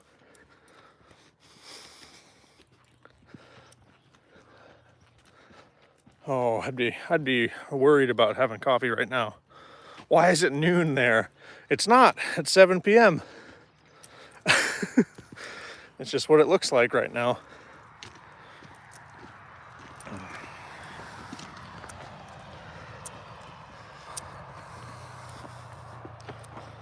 I posted in my morning check-in, was that, God, time's not real right now. Was that yesterday at 4 a.m. when I walked outside and showed the blue sky?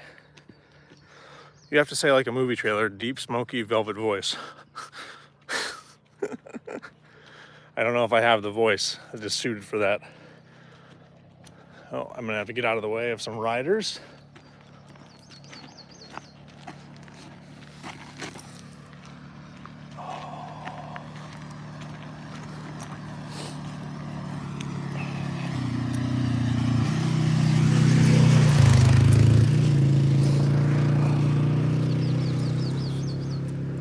I'm menacing, but I'm not a four-wheeler.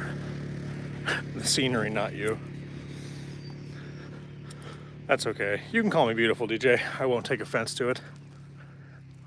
Show us a little bit of the scenery out there. It's just trees right now. I'm in a low spot.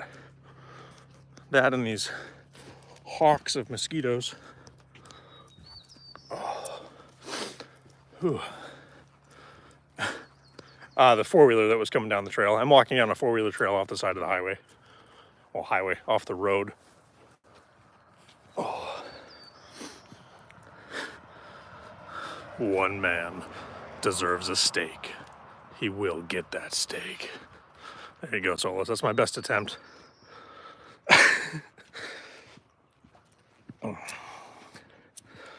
Well, I'm not even gonna cook the steak that I get today. I'll probably just take it back and throw it in the fridge and maybe have it for breakfast tomorrow. Maybe I'll feature it in my Good Morning check-in tomorrow morning. We'll do some cool editing of the steak being cooked. Yeah, mosquitoes don't really bother me. Like, they land on me and they bite me, but it only really bothers me when they're in my face. Like, they're not super bad. And it's still kind of windy, so that helps a lot. Oh man, okay. The Feldemere. Oh God. No. Okay, there's the road. We're going up there. On the other side of those trees, way up there. That's where the steak is. Do do do do do do do do. That's true. That's right, Beryl. I am in Alaska. The sun just went down here. It'll be up in 3 hours. I'm glad you got to see me live, Beryl. It's good to see you. I'm usually offline right now, but I'm trying to make up for the lack of stream. My last 3 weeks have been very crazy, so I only streamed once in the last couple weeks. And I'm finally getting back to some kind of normalcy. I mean, I have the sexy Skeeter blood. They love me. I have a question for you, Solus. Do you eat bananas? It might sound stupid, but if you eat bananas, mosquitoes will bite you more frequently than if you don't. Mosquitoes here stand up and look you straight in the eyes. Yeah, that's here too. So, I have no scientific proof of this, but it's something that I was told, is that mosquitoes love potassium, which bananas are super, super high in. So if you eat bananas, the chemical that you sweat out while you're outside is literally an attractant to mosquitoes.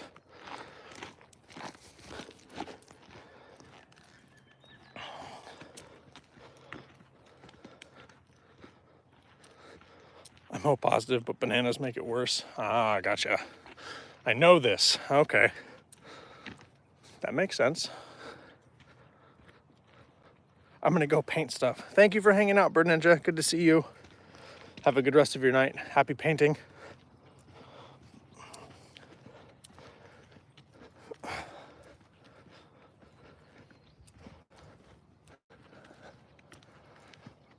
I don't even know what my blood type is. B something? I don't remember. I did a test for it once. I don't actually know.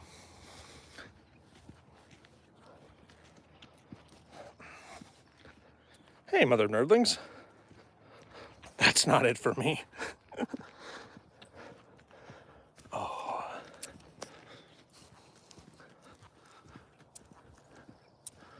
I'm gonna get about out of the grocery store and it's gonna start raining on me, it looks like. But sending badly. Have a good night, bro. Sending happy vibes. I appreciate you, everybody. Thanks for hanging out. I'm committed to this. I probably have at least another hour and a half of stream now, just because walking. I'm not the fastest walker. Maybe I should choose something else to do on stream, like sitting still and writing poetry.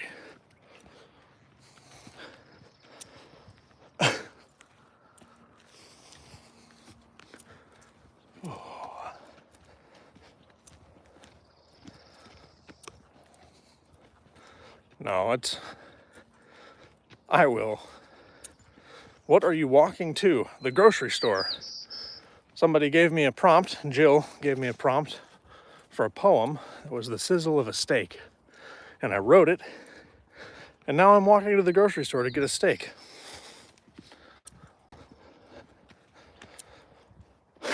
Because I have really good impulse control. No, and it's good. The weather's nice.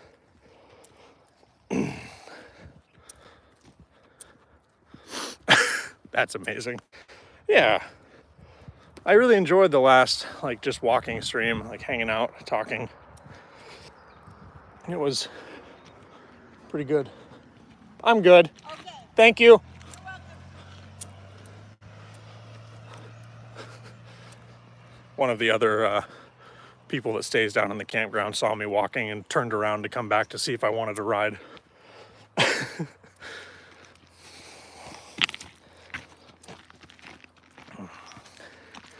We might just need to do some comedy shows. I've got to be funny to do those though, right?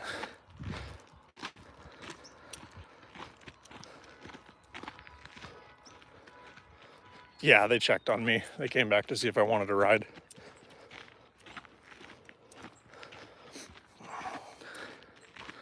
Yeah, hopefully the steak will be good. Just tell stories. Yeah. I've thought about being trying to do comedy at one point in time, but all of my best jokes are rooted in sarcasm. You've got to be quick or you just get bullied. It's oh, if I bully you, it means I love you. It's yeah. Hopefully it will be delicious. I'm earning that steak. That's true. It's funny, that actually used to be my same logic for when I would do this walk to get to the bar.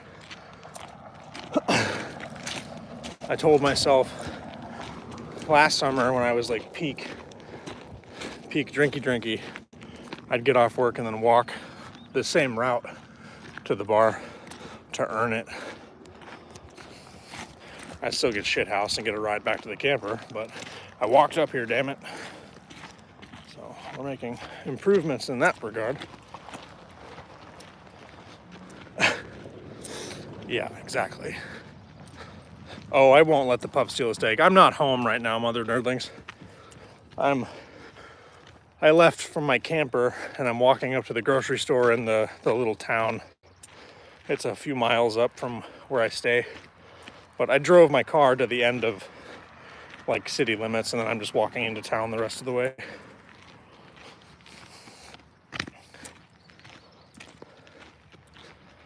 Just draw, yeah. If only I could. You all saw my ham steak. I keep being pushed to do stand-up. Yeah, I don't know. I've never been pushed to do it. I watched a few interviews with popular comedians, and it sounds like a fucking struggle bus of a career, honestly. Like, it doesn't seem easy or overly fun unless you get like your big break or whatever. I dated a comedian for a little bit.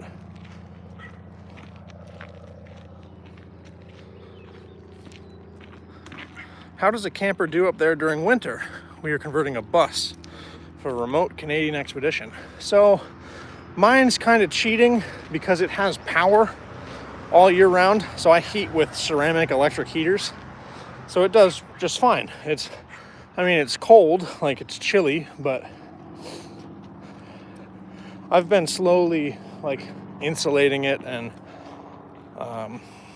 doing modifications to that camper since I've owned it. And it does fine.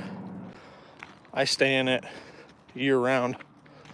Even at 40 below, it'll be 65, 70 where I'm sleeping, but the floor will be freezing. Things like, I've done it every year pretty consistently, where I'll bring my Costco haul of seltzer waters or beer or soda or whatever and stick them under my bed. And then the first time it freezes at night, they all blow up like fucking grenades. It sucks.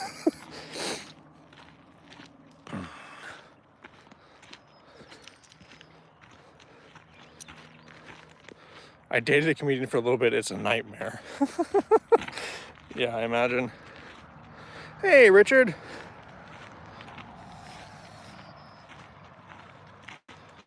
Sounds good. I'll probably be live for at least another like hour, maybe even an hour and a half, Richard. So maybe I'll see you when you get back.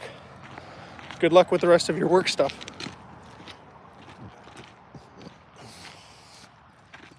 Oh, I don't know if you guys can see the sun rays. Let's turn you around. Sunbeams coming through the clouds.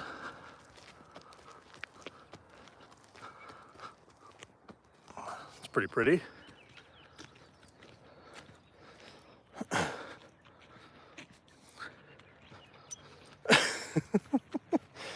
Yeah. It's a rude way to wake up, Bree.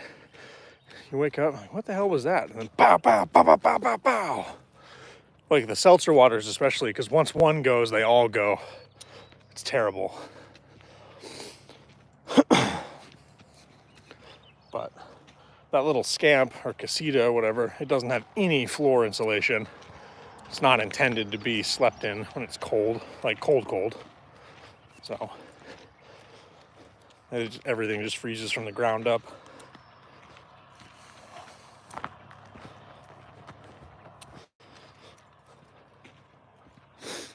That sounds like a pretty beastly rig, Karn. That'll be fun.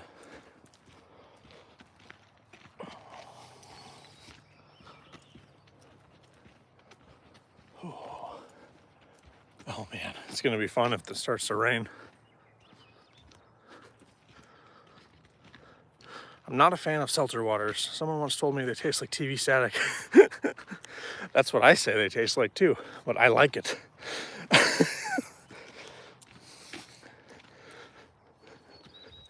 It's like TV static that somebody yelled into. That's a limoncello, my least favorite flavor.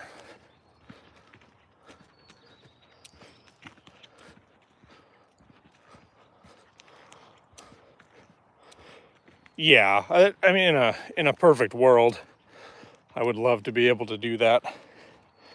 And I could. I mean, it wouldn't be that big of a deal, but it's the projects for that camper, for my camper specifically, I have to be able to like do it all at once.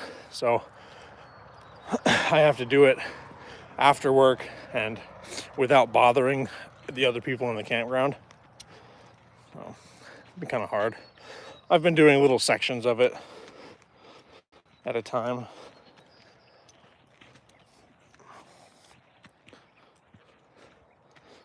Oh yeah, I like Polar seltzers. They're good. Their regular, like, I don't know if it's club soda or just called seltzer water is really good actually. It's like SodaStream but in a can. Ooh.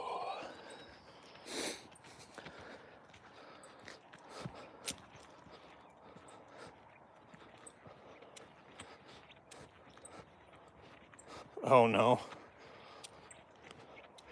Well, at least the first 750 miles will be the bumpiest then, hopefully, Karn.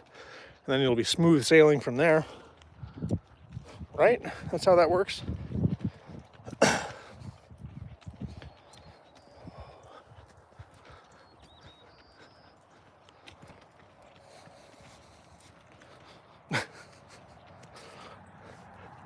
If anything's going to break, at least it'll be in the beginning.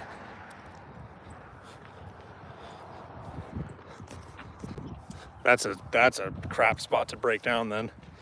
No cell for 8 hours. Yuck. Is it worth getting a sat phone in that case? If you absolutely need to call, is that something that people bring? I know on a lot of our boats, that was a thing that we had to have on board for emergencies.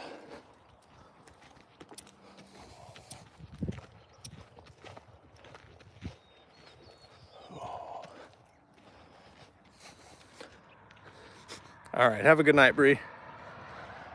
Oh, that's okay. It'll be obtained on stream, and if you want to see, you can always go back and watch, at least to this part. We're about 2 hours in, so it'll be somewhere around there. Oh, that's cool. That's nice that you get it for free. Probably an only pay if you use it kind of service.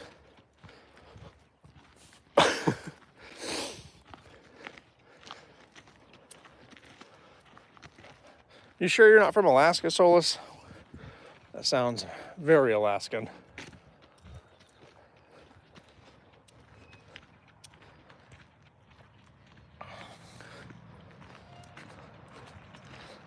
Have a good night, Bree.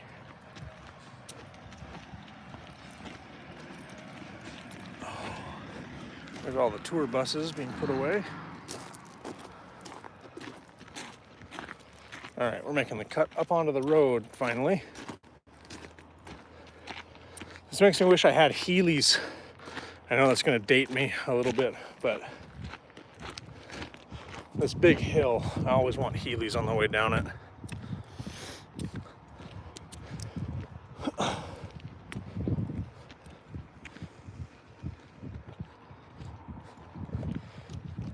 Damn, that sounds like a really cool adventure.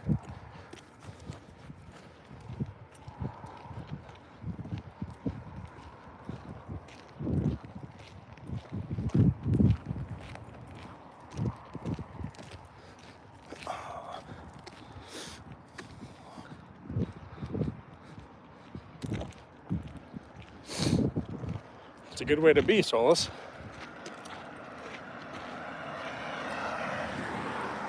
I went shooting with my partner's dad on Father's Day.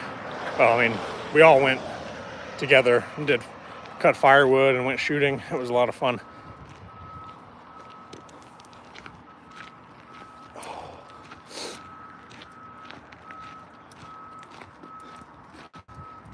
Let's see.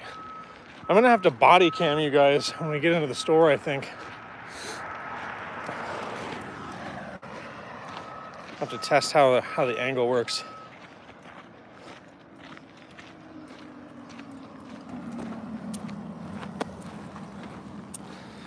I know I've worked in this little town too long. So many people wave when they see me walking, but it's not people that I hang out with anymore.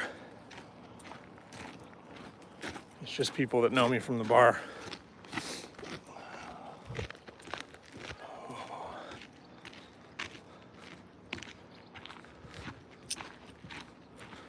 Oh, that's cool. I tried to take French in high school.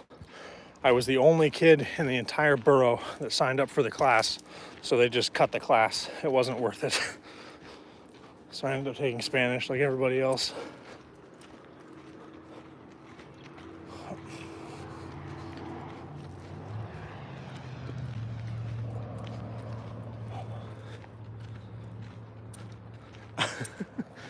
Yeah. Still have a little ways to go, but I can see the grocery store now at least.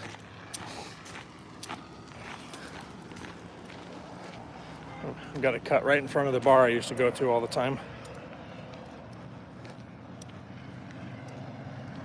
Oh, man.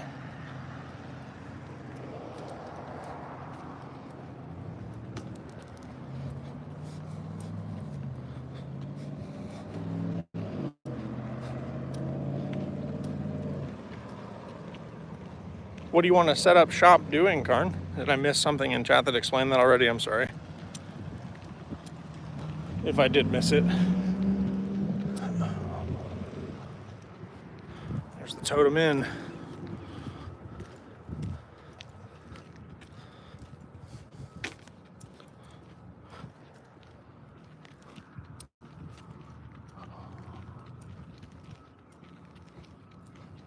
Oh, I hope this stupid grocery store's still open. 7:30 it should be.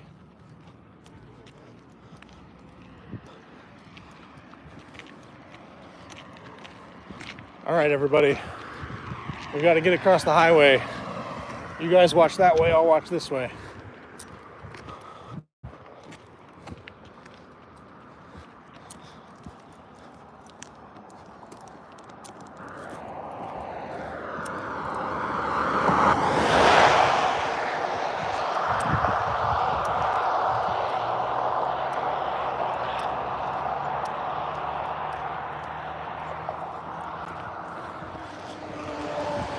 All right, we're across.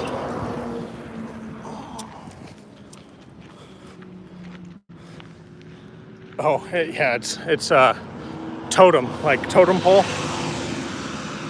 Tote them in, it's more like it though. A nice sleepy little hotel.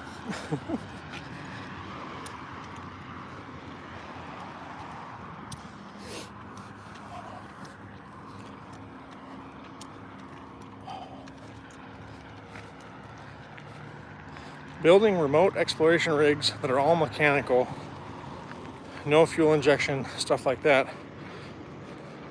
That far remote, you cannot trust computers. Boy, is that true. It's hard to find anything with a carburetor on it that's not 25 years old now. I don't even know if you can anymore, honestly.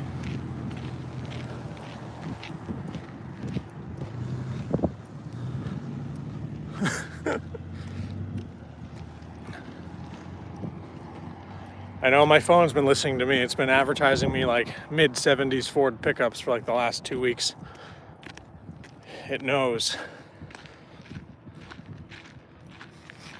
I don't own newer than 75. Man. That's right in like my dream mint condition. If I could get it brand new, that would be exactly what I want. Like a 70, let's see, what is the trim that I like is a 76, but I really like the front end of a 74 too. If it has FM radio, it's too new. That's funny. Ooh. Okay, I did bring my wallet. This whole walk was almost for nothing. That would have sucked. I would have been so embarrassed. Oh, excuse me.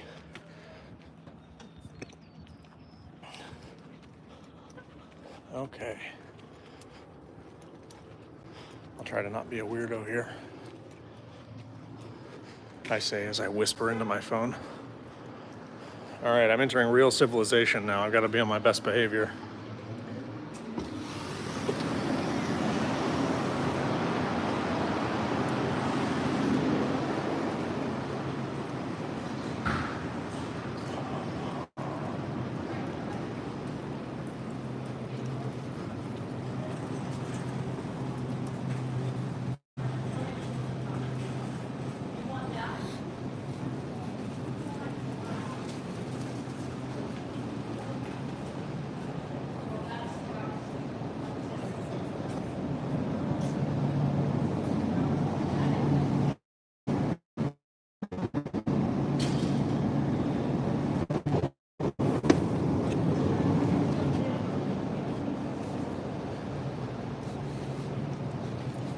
Perfect.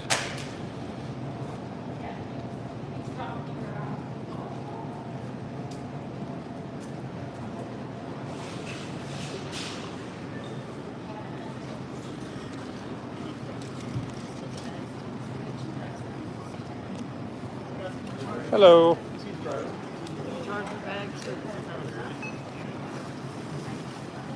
No, I'm fine, thank you.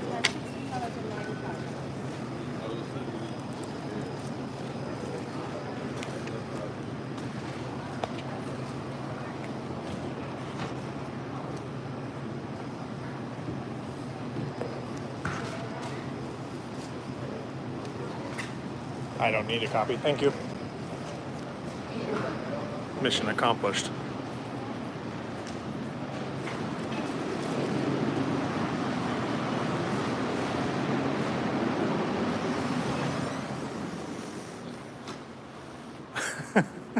That's funny, Supergirl. Well, you're back in time. We've acquired the steaks. We have them. We've got 2 beautiful ribeyes. Okay, not funny anymore.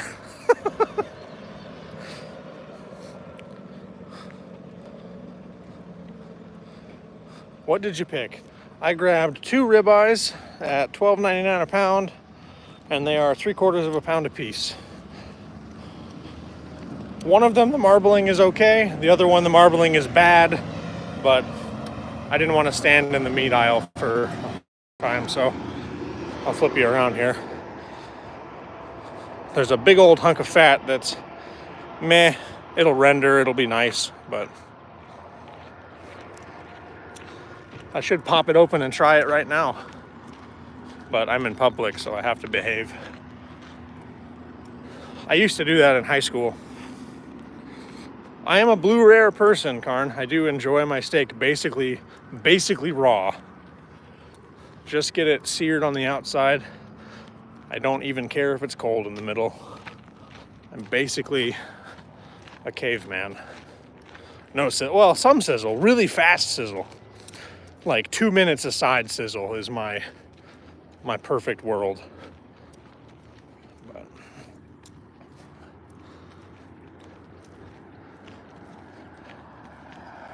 it depends on the place. If I go to a really, really nice steakhouse, like if I'm going into a place where I'm spending 60 to 70 bucks on a steak dinner, I'll just order medium rare. Like I'm not trying to be disrespectful to the chef or the food.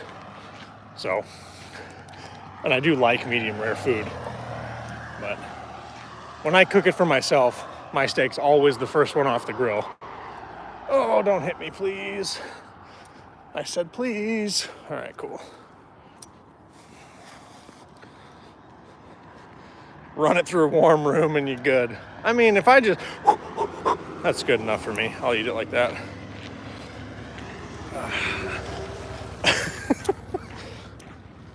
I could probably cook it with a Bic lighter if I was really desperate enough, and it'd be pretty good. But no, what I was starting to say is when I was in high school, I would eat steak right out of the package when we were on school trips to freak out other kids because I thought it was really funny.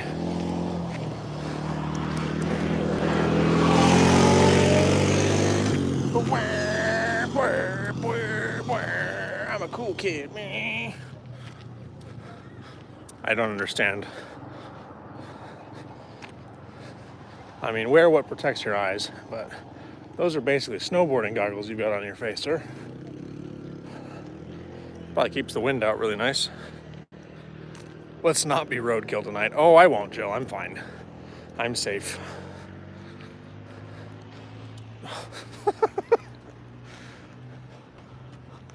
If that's the criteria, I guess I am good. I've got more than a little, though.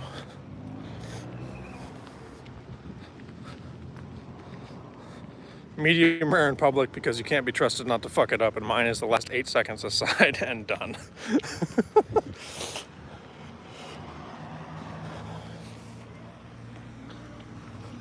Oh, that thing's pretty cool looking.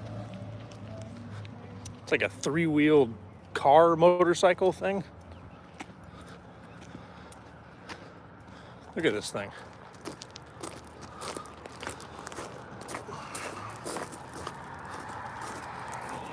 I don't have very stable hands when I'm walking, but it's like a spider, I think those are called. It's weird looking. Do I like really dumb books? Like such and such for dummies kind of dumb books, or like what's the criteria for a dumb book? Oh yeah, if it's mixed ground meat, a lot of the times that's the lowest quality and it can be a mixture of whatever they're trying to get rid of. But yeah, sci-fi. I mean, I am a criminal fan of bad sci-fi shows. I don't know about books. What's bad sci-fi? Are we shitting on Doctor Who in this chat? I mean, you can, go ahead. I like the show, but I'm not a diehard. I would not call myself a Whovian.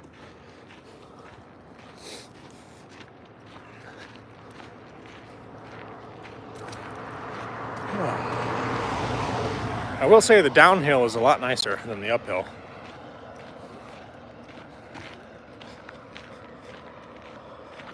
Warhammer 4, oh man. So I haven't read any of the 40k books, but I do play 40k, or at least I have an army. I have yet to play a game of the new edition, but I play Death Guard, or I have a Death Guard army.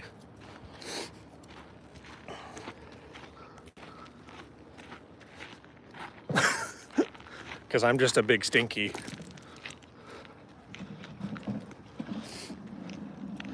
Like, my best friend in the whole world, his Steam username is Karn the Bloody. Like, I honestly thought you were him on an alternate account for a while when you joined in the chat, Karn. Because that's his name in like everything. Karn the Bloody. And I think one of the NPCs in that D&D game when my friend was DMing and I was a player, the big bad guy name was Karn. It was pretty funny. Yeah.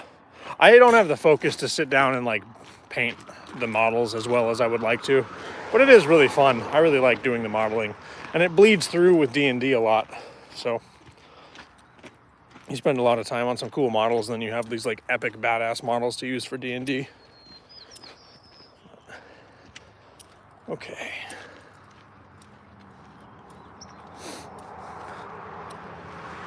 Oh, very cool.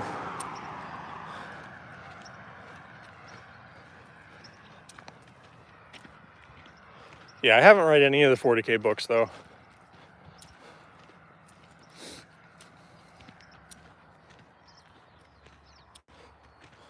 Yeah, that's one of my favorite parts about D&D too, Solus, is like I just got 2 new models for the campaign I'm running for this last weekend, and I only got to use one of them, and I was so excited about the other model that I showed everybody after the session, and I shouldn't have. I should have just let it be a surprise. The paper RPG bit wasn't interesting to me. Yeah, that makes sense. If that's not your thing, that's not your thing.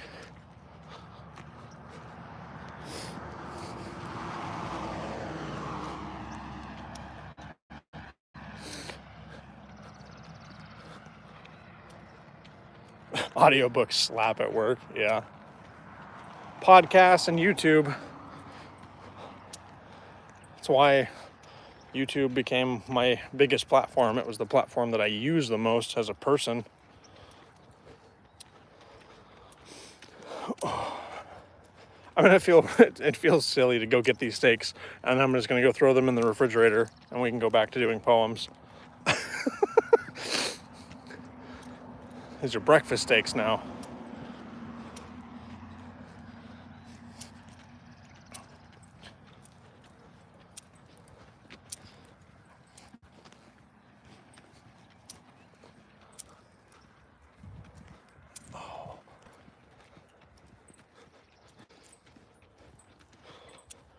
That's the fun part about I can do math and I love logic, but I just never got past the paper part.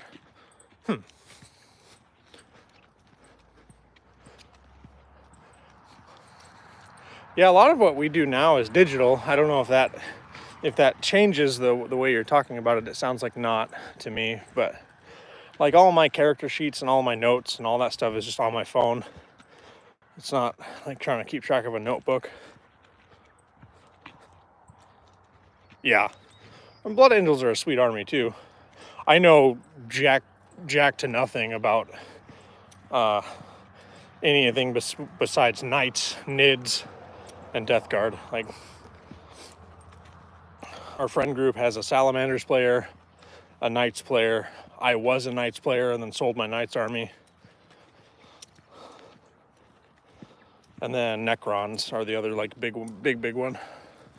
There's a couple of those assholes. I would have rather LARPed. I needed the visual. Okay, all right. That makes sense. Visual stimuli is a required part.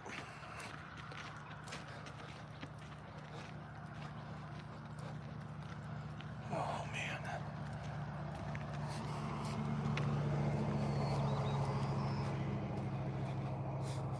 Well, thank you guys for hanging out with me tonight.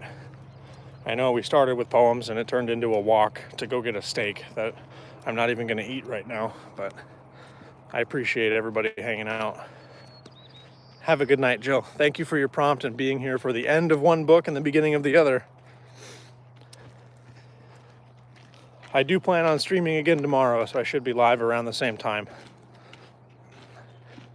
I hope you guys have a good rest of your evening.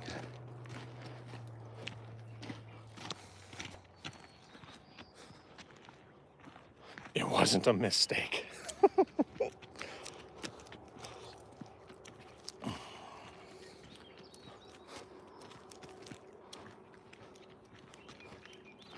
I'll be there. Looking forward to it, Jill.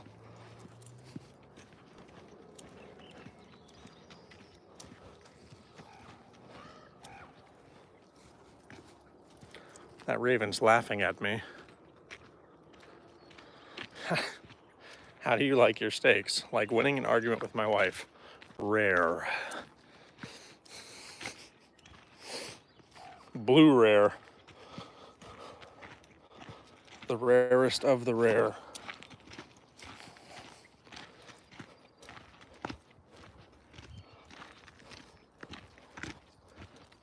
Yeah, there's some big ass rocks on this four-wheeler trail. If I didn't have my hands full, I'd probably stop and help clean them up. I don't even have a machine. You don't have to apologize, Solus. It's totally fine. I can usually parse out what you mean.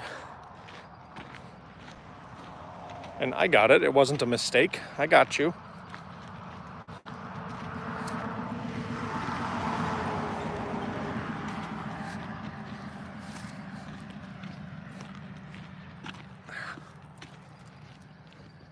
Yeah, starting to cool off now. The bugs are coming out a little worse. Bark, bark, bark, bark, bark.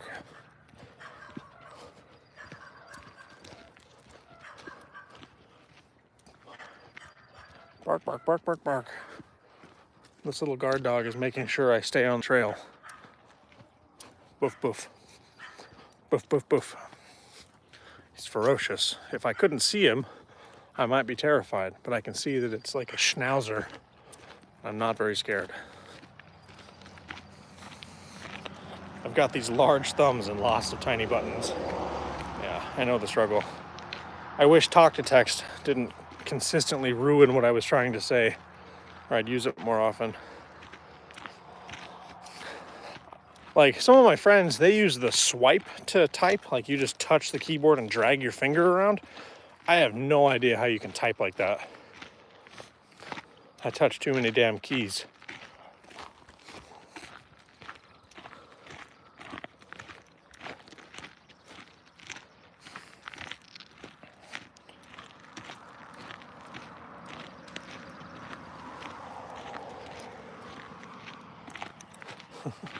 There goes the coworker again.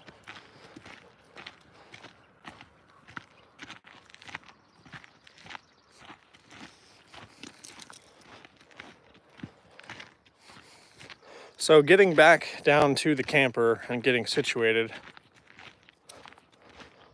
I will probably drop stream again because I've got to go through the dead zone. I'm going to leave my phone on, so it should pick back up as soon as the connection is stable. But there's going to be like a couple of minutes where it's bumpy and trying to reconnect.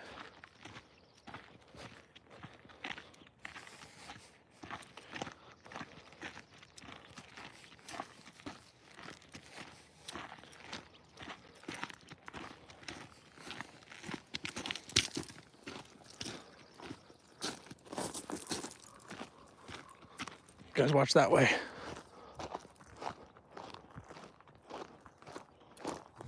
Thanks.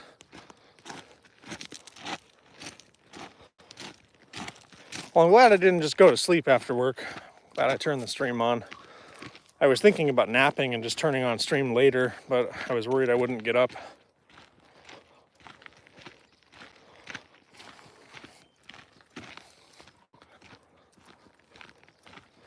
This feels good. I've missed the streams for sure. It's one of the things about my job. When it goes late, it's by the time I get off, I mean, streaming would be 2 or 3 a.m. for everyone else, which, so we're coming up on midnight now, I suppose, for East Coast friends. But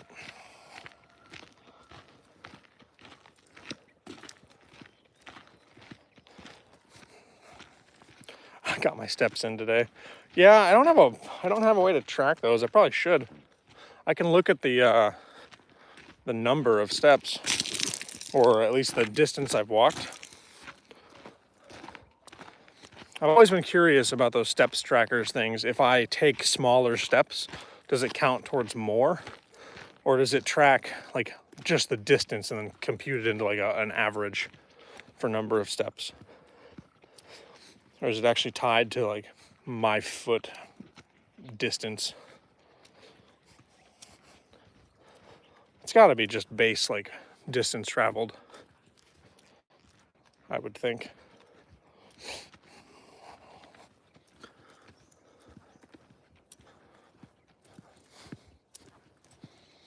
This sure beats the hell out of losing my senses in the bar. I'll tell you that though. Yeah, it is a pretty beautiful walk. It's a good way to see it.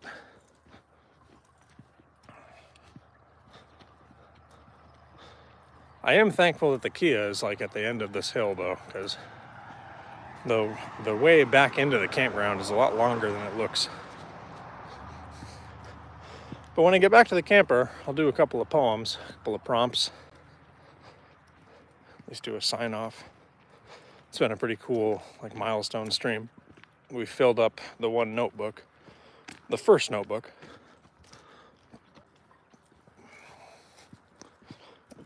Oh, excuse me.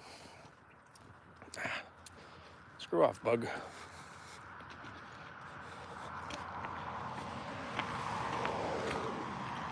On his air banner. Huh. Oof. Don't fall. It's slippy on the gravel.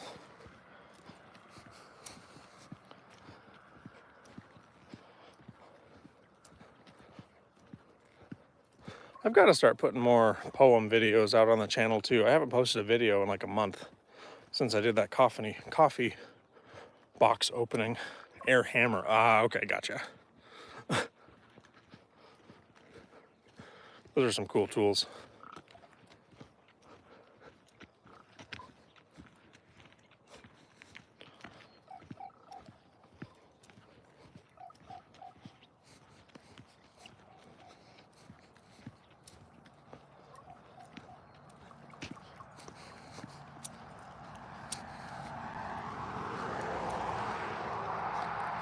He racked up miles in an hour.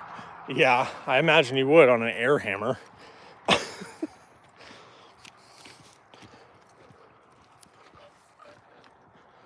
I think these ravens want my steak.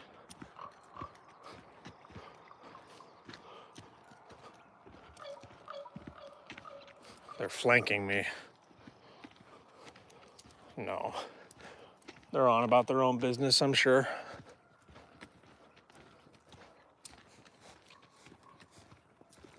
No, I'm glad that everybody is hanging out tonight. It's been good to catch up, and all of your kind words earlier was very, very humbling for me.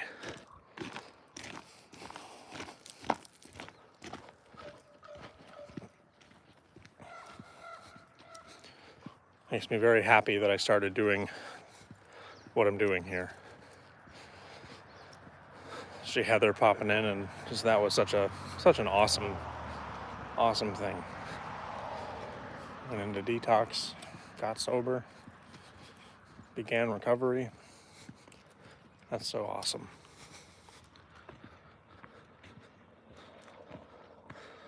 I'm big and have been through crazy crap with alcohol and drugs. You seem to be thriving, and it may not count for much, but I'm really proud of you. You should be so proud of yourself. I am, Supergirl. I'm very proud of where I am compared to where I was.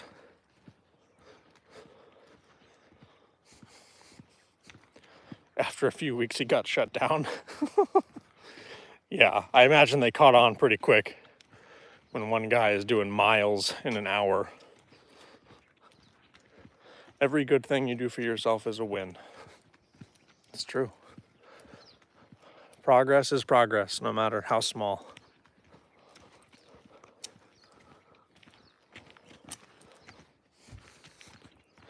Oh, I barely streamed last week, Solus. I mean, I think I missed all but one, if even that. I don't remember. Last week is just kind of a blur. I guess I did the poem stream, but I got called out near the end of it. But other than that, I didn't stream the beginning part of the week. I don't think, anyway. So it was just that one on Thursday.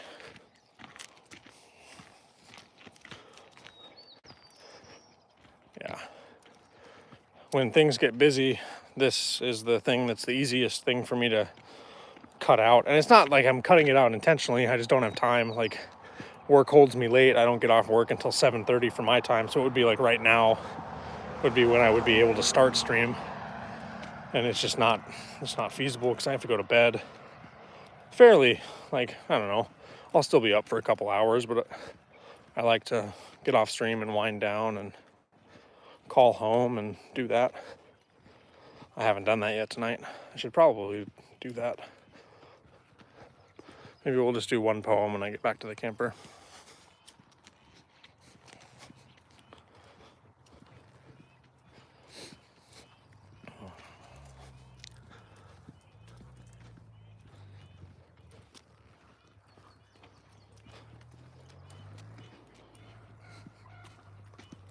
These birds are out in force.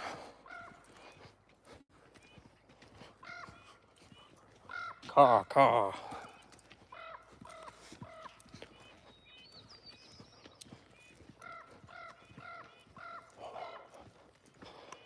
Almost in the home stretch now. I think there's one more corner I've got to get around up here.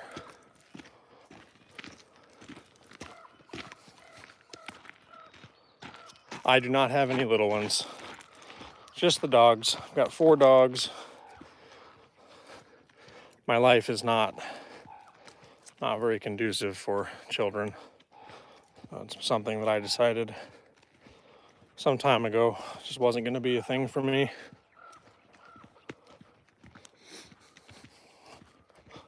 I've got 2 good friends that have little ones that I get to see and hang out with. I've got a brother got younger nephew and nieces. I'm just the cool uncle. I used to be the drunkle, and now I'm the cool uncle, so it's a promotion in my book. My one nephew still calls me drunkle. He thinks it's the funniest thing in the world. But he's 12, so I don't really blame him.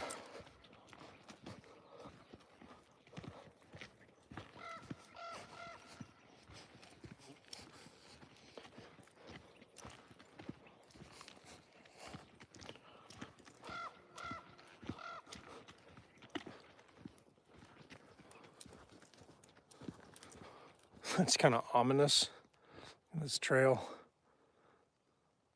Be curious to see what's up there. It's probably somebody's driveway or 4-wheeler trail back to their back part of their property. I haven't done a whole lot of adventuring around here, just on this main path. I'm sure a couple of times I've walked through the trees to get to the camper, but I don't remember where. My faculties in those moments were compromised.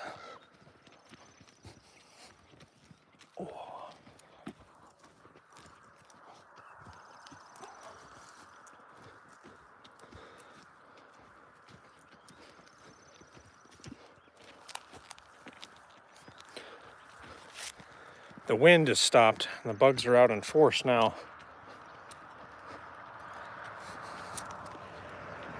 They're trying anyway.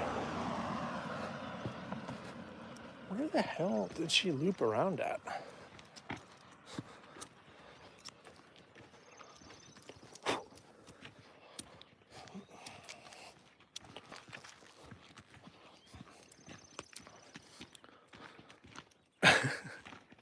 Oh, I won't get lost.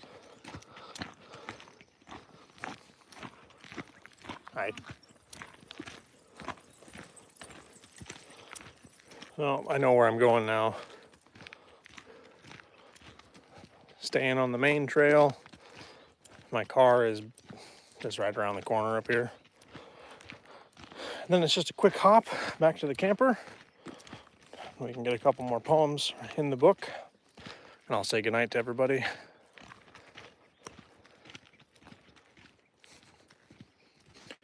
I'm actually surprised how well the battery holds up when I'm streaming. If I start with a full battery, like I've been live like a little over 2 hours, 2.5 hours, and I'm down to like half my battery.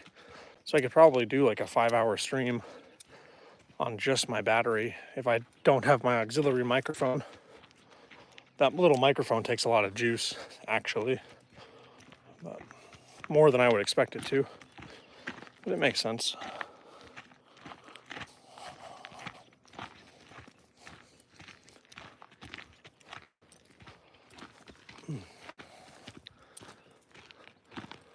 Let's see.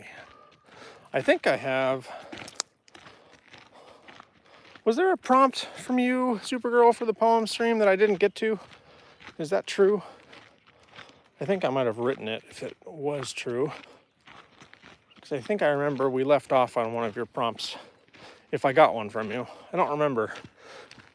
I remember talking to you the last stream, but I don't remember exactly where we left off when I said goodnight to everybody. I'm back on. My phone died and the laptop wanted to update. Welcome back, Solus. Thank you for hanging out. I appreciate you. I know it's late for you. I'm keeping you up. I'm usually well signed off by now.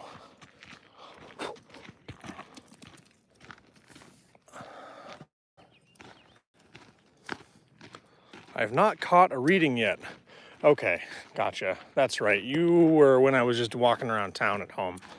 Okay. Sounds good. Well, in about, I would say, less than 15 minutes, I should be at the camper. We'll do some writing and some reading. I'll read the couple that I already wrote, and then we can do a new prompt.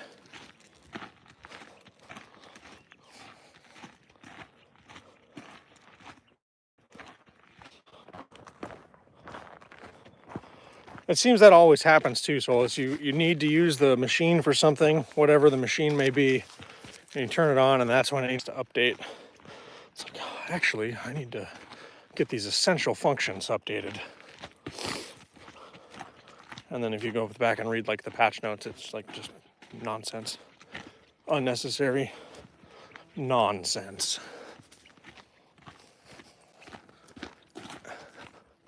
Oh, piss off, bug. These are my steaks.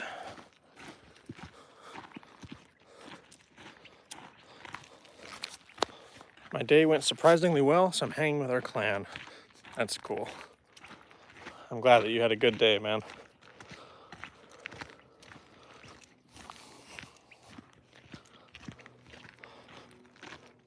This is the closest thing to like a normal day I've had in, at least at work, in a couple of weeks.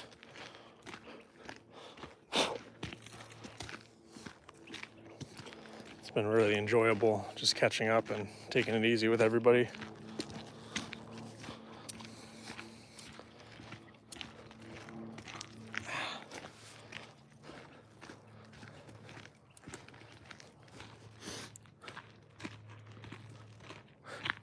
Well, I'm here to admit I really know practically nothing about poetry. That's perfectly okay. You don't have to know anything about poetry, really. I don't really know a whole lot of technicality information about poetry. what is a poetry prompt? So, the easiest way to define it is a subject or object or feeling that you would like a artful piece of writing written about. So Solus has very creative prompts a lot of the time. Some of the ones that have stuck out in my memory are the passage of time from a bug's perspective. He wanted me to write a poem about that. One of the other ones I got tonight was the sizzle of a steak. That was one of the poems that I wrote tonight. And the one before that was finding out your friends are fake and being like feeling betrayed.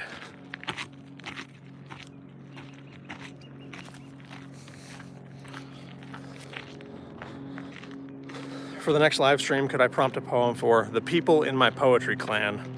Maybe you could even mention the regulars or something in the chats that you won't forget. Yeah, we can do that. That could be fun. My poet society. Hey, Marissa. Good evening.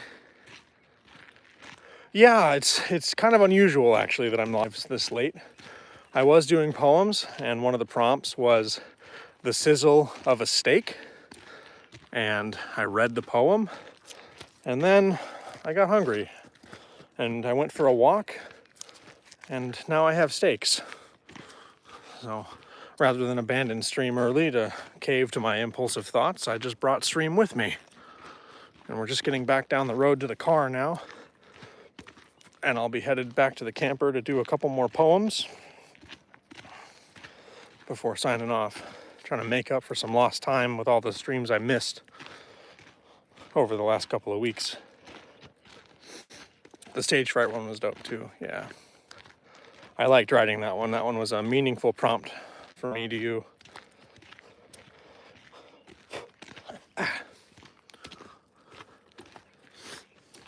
How's your night going, Marissa?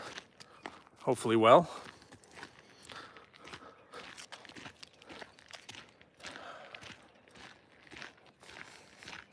Oh, these skiers have followed me. Okay, you guys are gonna ride on the stakes for a minute.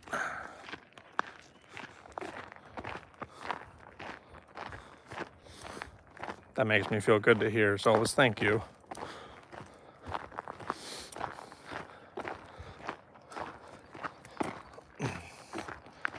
It sucks that you got caught up putting out other fires.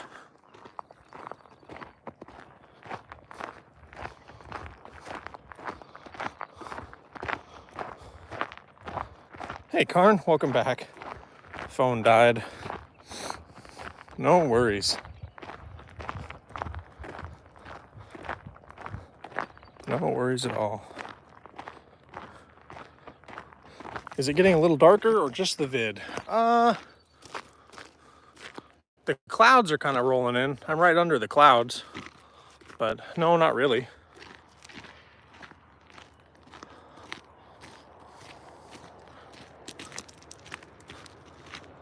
Yeah, the cloud cover's super dark. It looks like it's gonna rain on me most of the night, at least in the weather report. So, that and this angle isn't exactly flattering for lighting, I mean. Okay.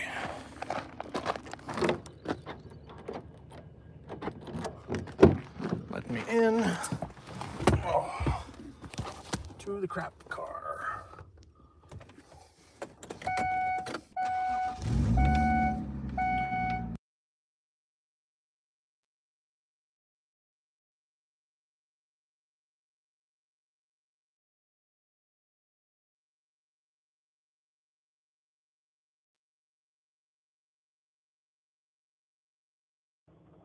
Didn't mean to hit the mute button there. You know how this works? I don't read chat while I'm driving, but rather than set you guys up in the phone racks, you're just staring at the cloudy, crappy sky. I'll just leave it pointed at me. Ding. Oh, however that works when you smile and it makes a noise.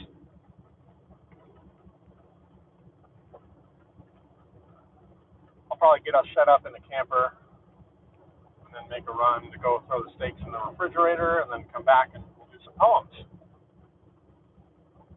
At least a couple more. Probably just two. I'll give myself till about 9 o'clock or a little bit sooner. I still have to call home and say my goodnights and stuff, so just whenever we get the next two poems wrapped up, I'll be what I call it. But yeah, hopefully that walk was fun for everybody. I enjoyed it. Thank you for coming along. Definitely a kind of a change of pace from what I was doing.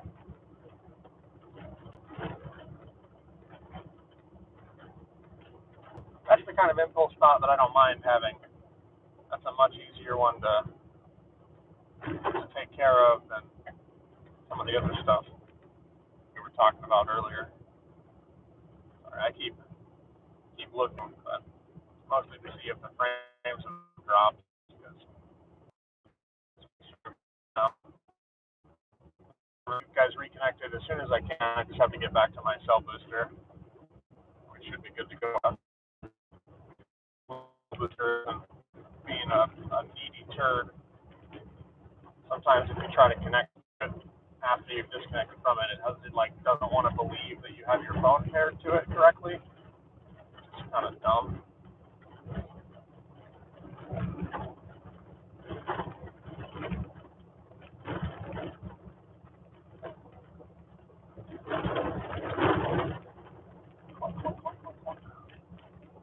I'm sorry for the rattling.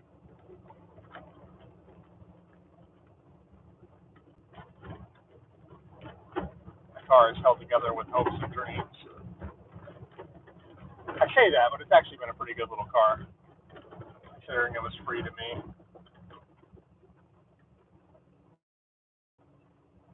All I've done is take it to the minimals of my abilities. Wow, I'm surprised the stream hasn't dropped yet. This is kind of crazy. Maybe it hasn't yet. Don't know.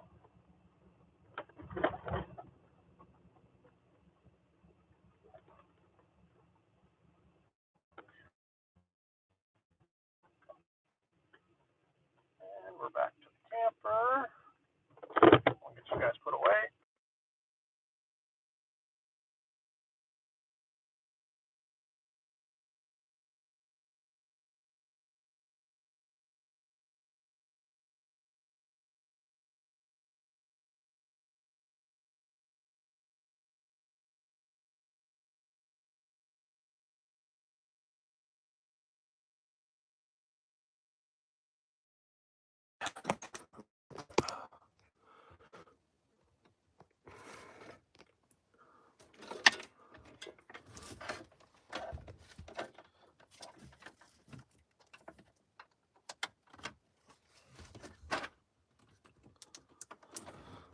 I'm just going to run and put my steaks in the fridge. I'll be right back and we'll get started on the next poems. I see a prompt there from Soulless Druid, so I'll check that when I get back. And if there's any other prompts, I'll put them on the list. But I'm probably only going to do about 2 poems. So I'll do that one. And anyway, I'll be back.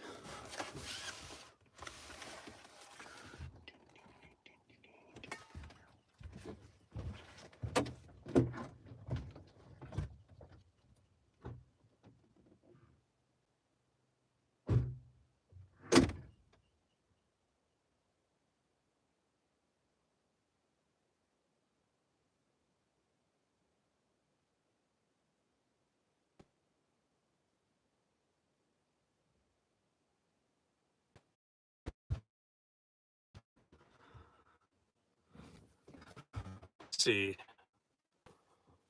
There we go. Looks like I might be back.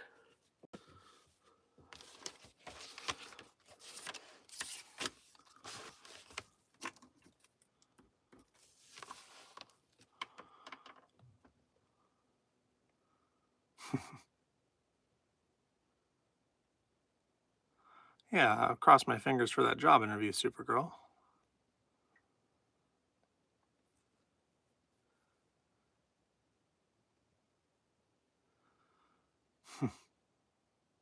That's good. That stray must know exactly when to show up, Solus. In honor of the stray cat, we'll do another reading of the Should I Save Every Stray prompt from Solus. Should I save every stray? Written for Solus, and I wrote this one in 9 minutes and 43 seconds. Lost souls all around me, 2 legs, 4, some on broken wings, without home or shelter, lonely, floating in this world, unweighted by things. Their causes aren't lost, they have no fault, yet the rest of this world casts them aside, ignorant to the love residing in those souls' vault. 1 paw for every night I've cried, so I make room for another one, just 1 night out of the cold. 3 months later, when the vet's done, I've wrapped my arms around this love I can hold.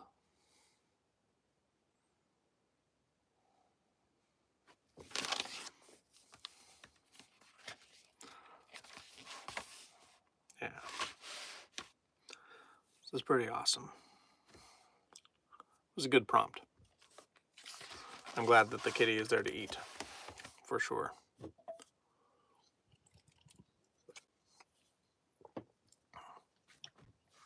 Oh, I see what happened. I didn't actually reconnect you guys.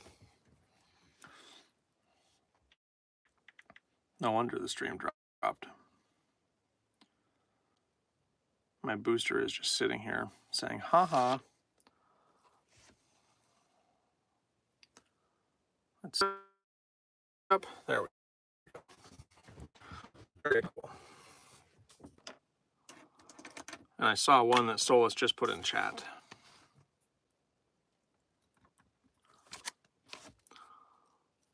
And let me see if I understand the prompt correctly, Solus.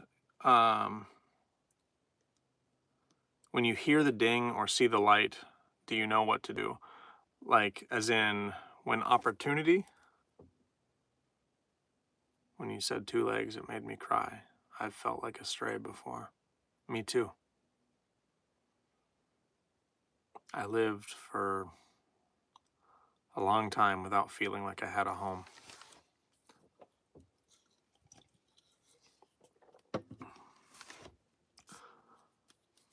My mom had a full-on like cry breakdown when I bought a house. Like when she visited me for the first time, she just sat in the car and like had a full-on like meltdown about it because I had a home, which sounds kind of corny to say it like that. Okay, gotcha. I interpreted it as like when you see something like in a video game or when it's got like a light bulb, like ding, like this is the thing that I'm supposed to be doing. Like, how do you know?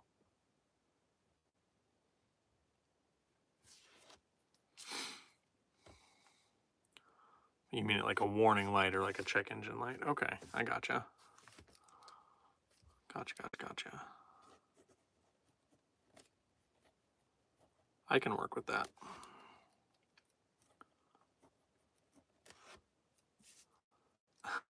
Sounds good. And we'll start this one.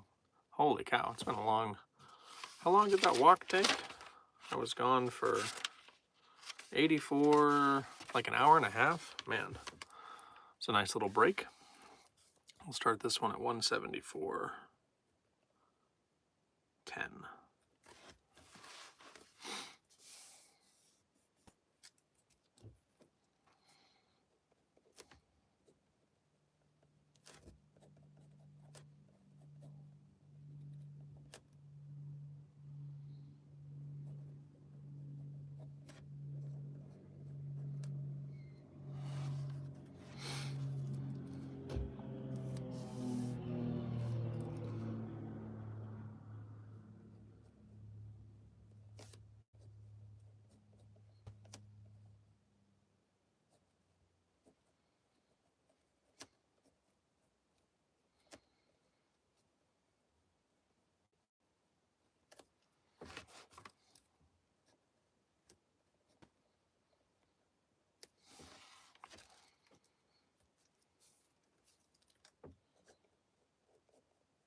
Some of us were there for your first Jazzercise video. I hope that I never make a Jazzercise video, and that's no disrespect to Jazzercise people. That looks really fun. Not my thing. I think we all have XOXO part of what makes us such a tight and supportive group. Yeah.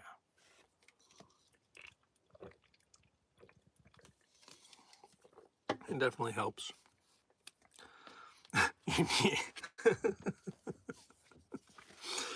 Yeah, I need those puffy suits.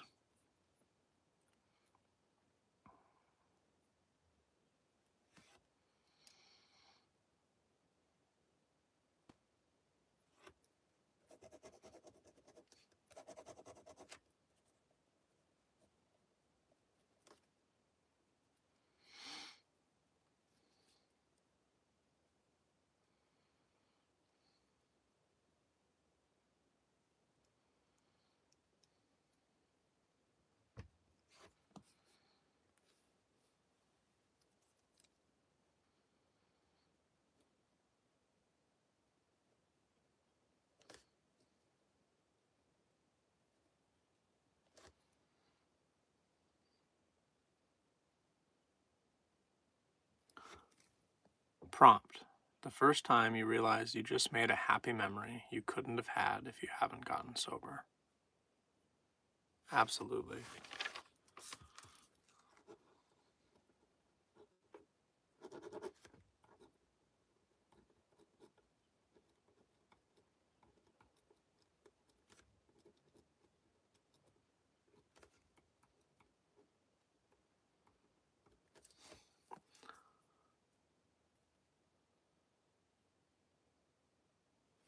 And we have coming back to life.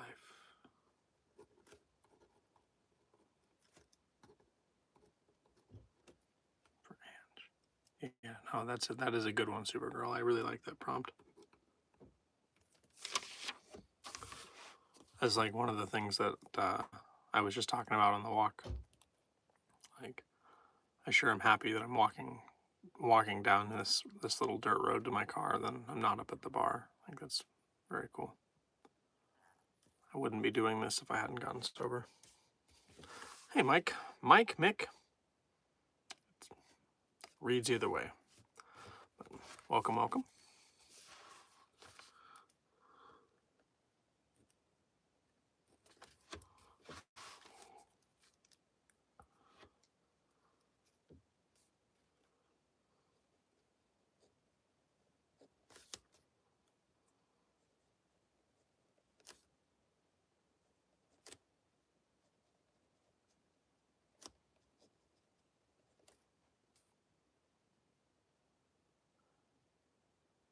Mick. Okay. Gotcha. Was it an Odie Ton road? It was just like a four-wheeler trail next to the actual road.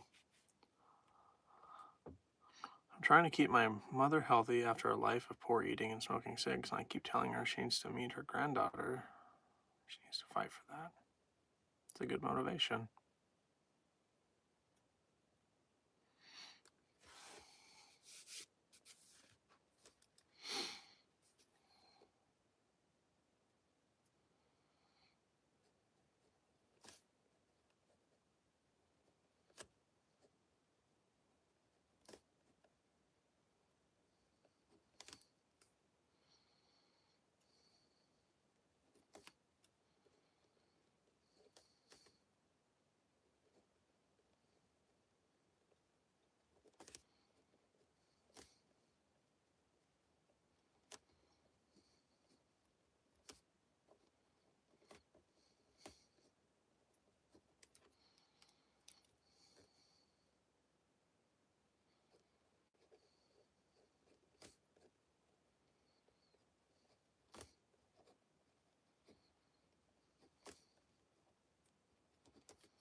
Old Town Road. Ah, I see.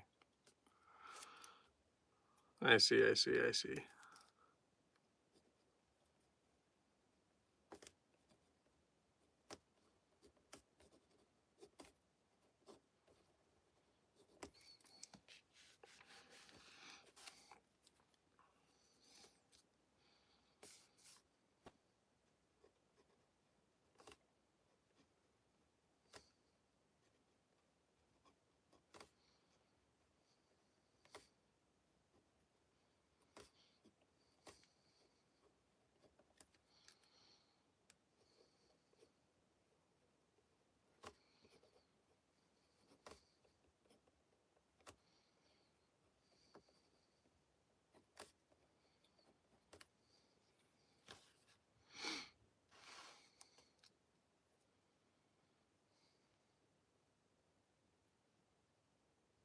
My cat won't stay out of my laundry, but I let him stay in there because he's so cute.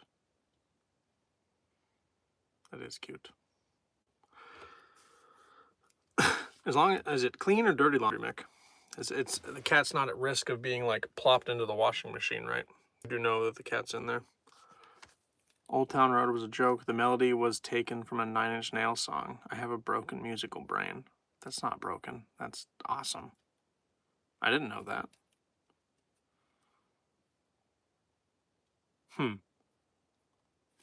That's very cool.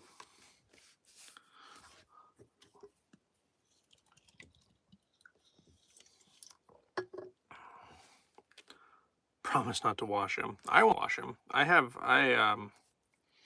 Not my cat, but I've been in the house when that did happen to a cat, and it was very sad, very tragic.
That's time, 183.35. So a little over 9 minutes for this one.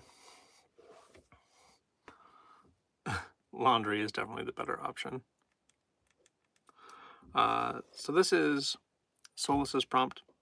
I have it written down as check engine light, but hearing the light, hearing the ding, seeing the light, knowing what to do. I went kind of a different take on it, so. Check engine light for Solis, written in 9 minutes, 25 seconds. I know the alarm's ringing. These belts have been squealing for years. Feeling every day this horrendous singing. Grating bones on broken gears. The wheels keep turning round. I've dismissed that amber glow for so long. That terrible dinging sound, it's simply become a part of my song. When your body tells you to rest, please heed its warning call. It's not worth getting to the next crest if your concert plays in an empty hall.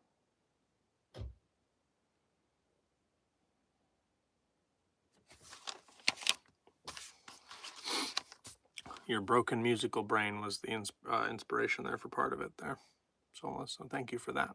The prompt and the inspo.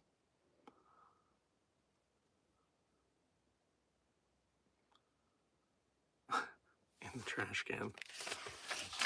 Stinky. That takes us to, it's going to be probably the last poem stream. It'll be Supergirls.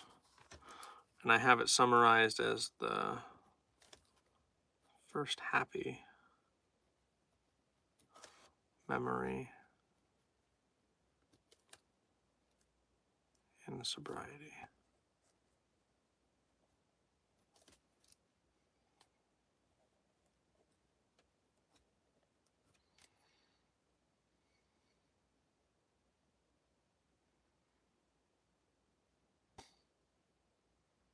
The belt squealing.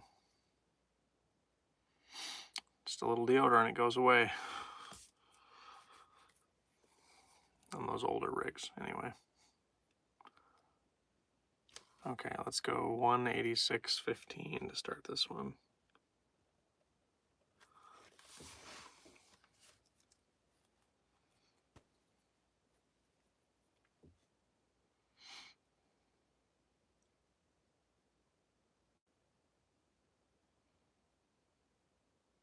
Hmm. See, I have a, I actually have a poem in my book that I want to read for you, Supergirl. Uh, I think it fits kind of the theme here. I'm still gonna write one too. I just wanted to.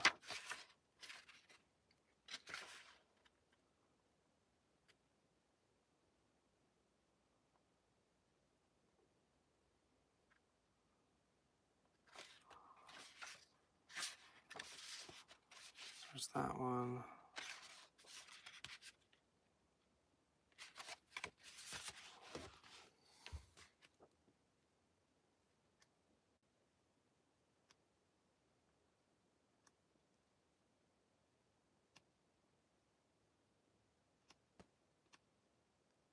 Okay. I do have a book, Mick. It's linked on my channel page. It's if you click on the About Me section on my channel page, all of my links are there, and my book is one of those links.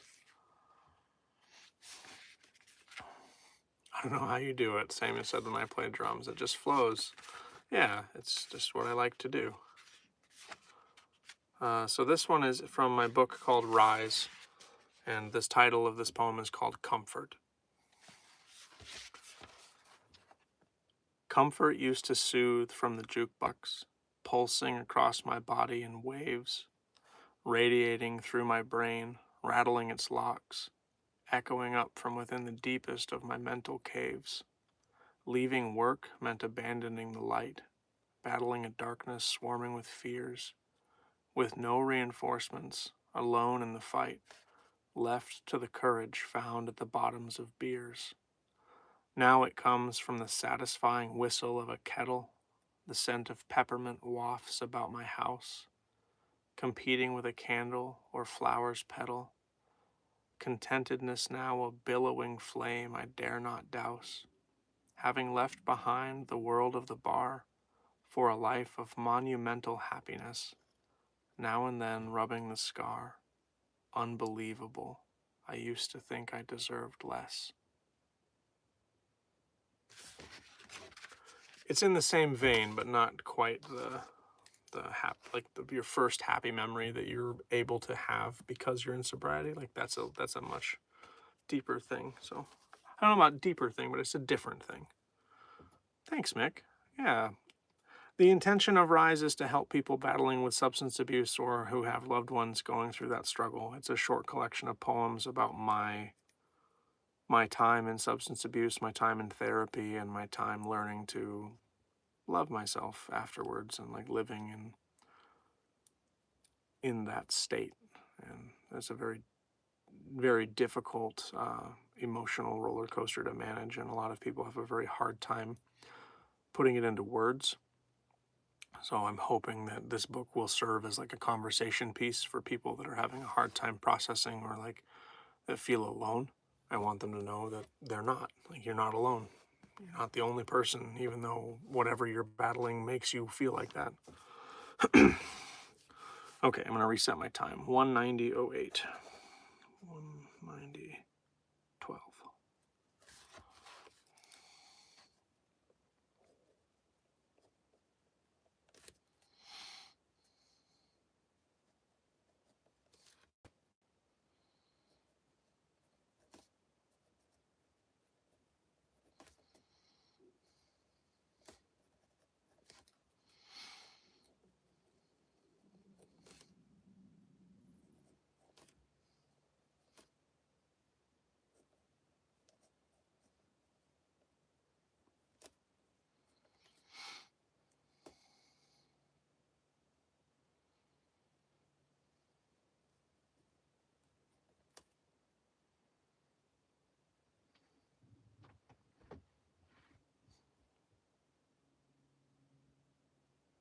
Yeah.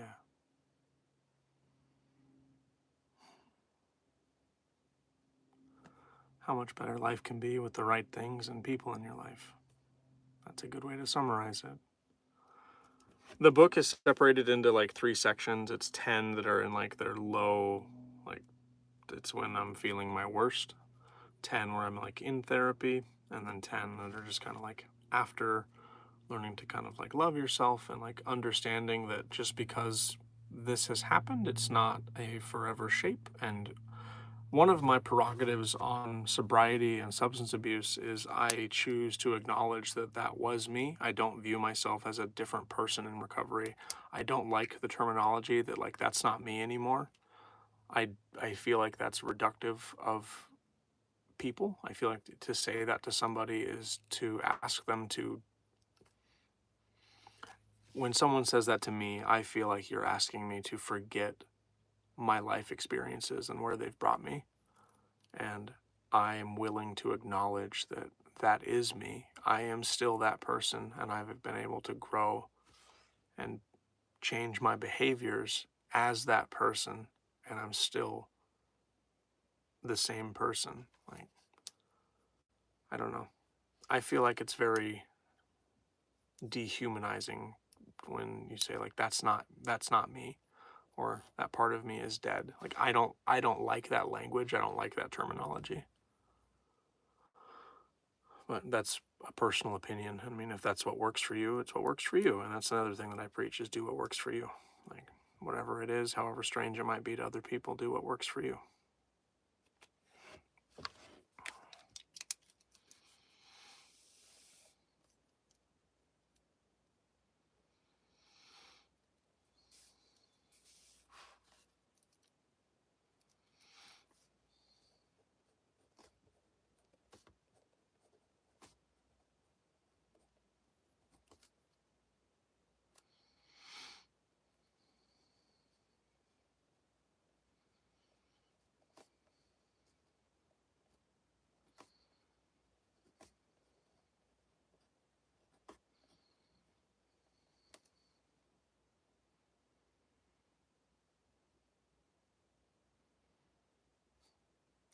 Yeah, one of the biggest like points of contention that I have with other people in the sobriety space, like on the internet specifically,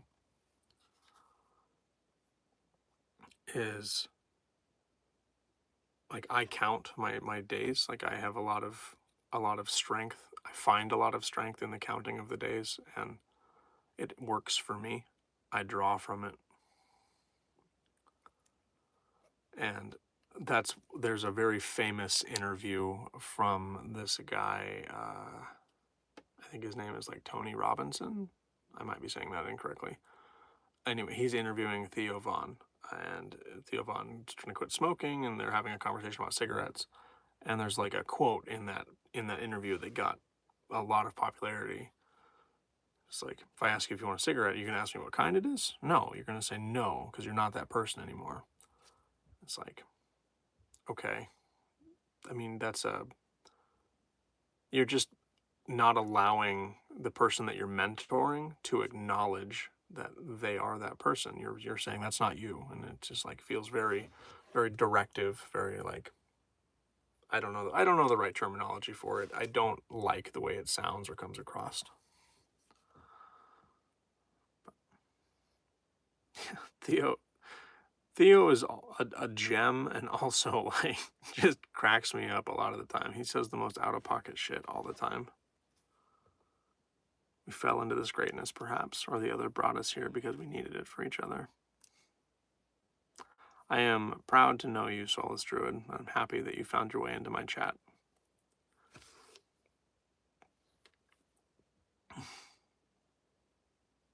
Don't look back, you aren't going that way. I like that quote. I have not heard that before.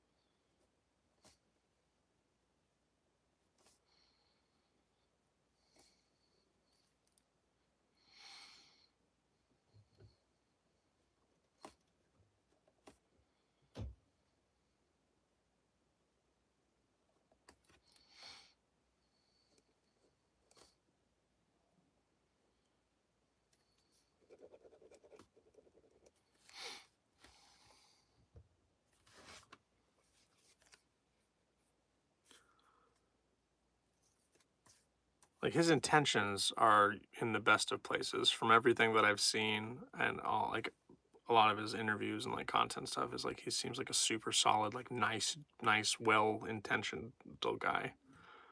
But just like his approach is just like, what did you just say? Like, is that real? Is this a bit? I thought he was doing a bit for the longest time. Like, I thought it was an act. Like, I thought he was just a stand up comedian who had this like persona of a person. And it wasn't until I saw him doing like an interview, I was like, oh, that's just actually him. Understood.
I still can't tell. Yeah, he's either that good or that crazy. Oh, I haven't seen that one, Ange.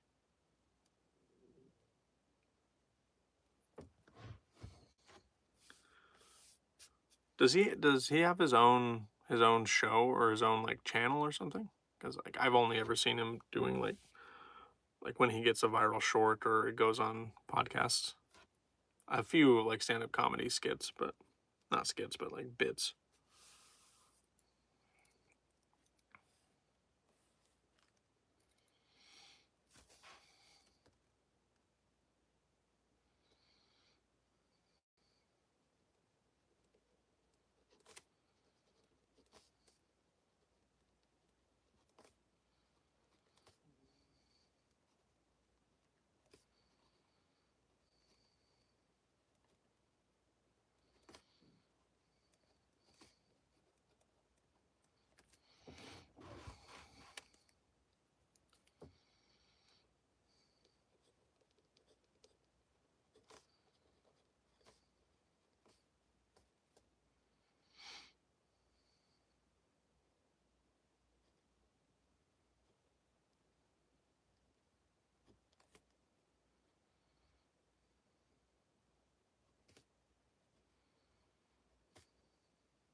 Okay, he has his own podcast.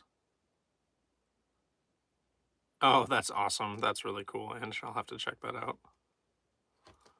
That sounds neat.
By the way, much admiration. I couldn't write something in less than 10 minutes as beautifully as you do. Hell, I can't even speak elegantly, especially with talking to chat and getting distracted. I appreciate you guys. Thank you.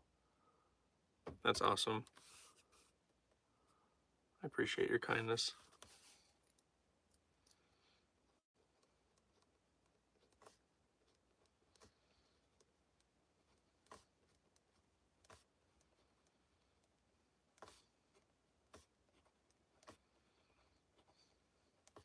That's time, 2:02:42. So this one is 12 and a half minutes, so a little over 10. But this is the Supergirl prompt. I have it kind of shortened for my prompt page. It's just first happy memory with sobriety. But I do have the chat wrote down here on the side, but that's just what I have written for my prompt. That'll be what's put on the page. First happy memory and sobriety for Supergirl. And I wrote this one in 12 and a half minutes. Yeah, gross.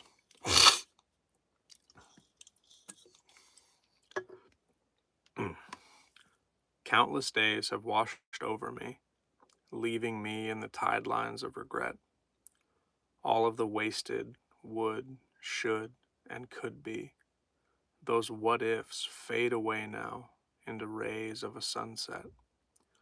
Like sand on a beach, those waves swept away the scars of my past, rinsed my mind of those potential early graves, gifted me a beginning, a new life is cast.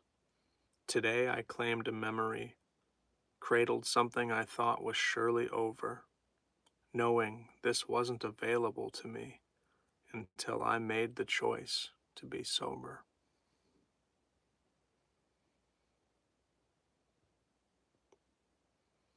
I like that prompt, Supergirl. I hope that I did it justice for you.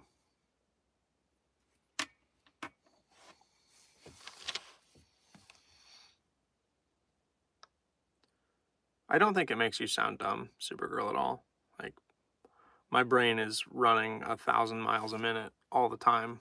Like, you're not dumb for that. It is, it's an issue. I write a lot faster when I'm not doing chat stuff. Like, when I'm just sitting down to write, it's messy ass handwriting and it goes like crazy. Get Down with Sean and Marley featuring Theo Vaughn. Okay. Thank you very much for your kindness. Yeah.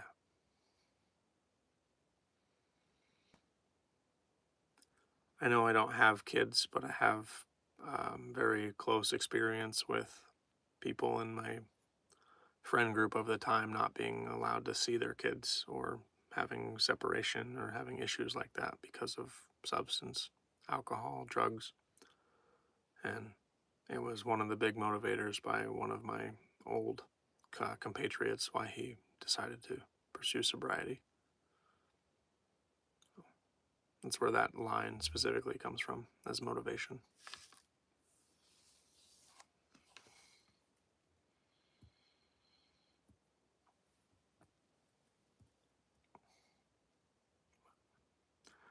Yeah, that's a that's a somber poem to leave stream on, but that's all I have for time, everybody. So I appreciate everybody being here. Supergirl, this is my standard stream. It's usually just me writing poems in my camper here. Thank you. I'm glad you were able to catch it.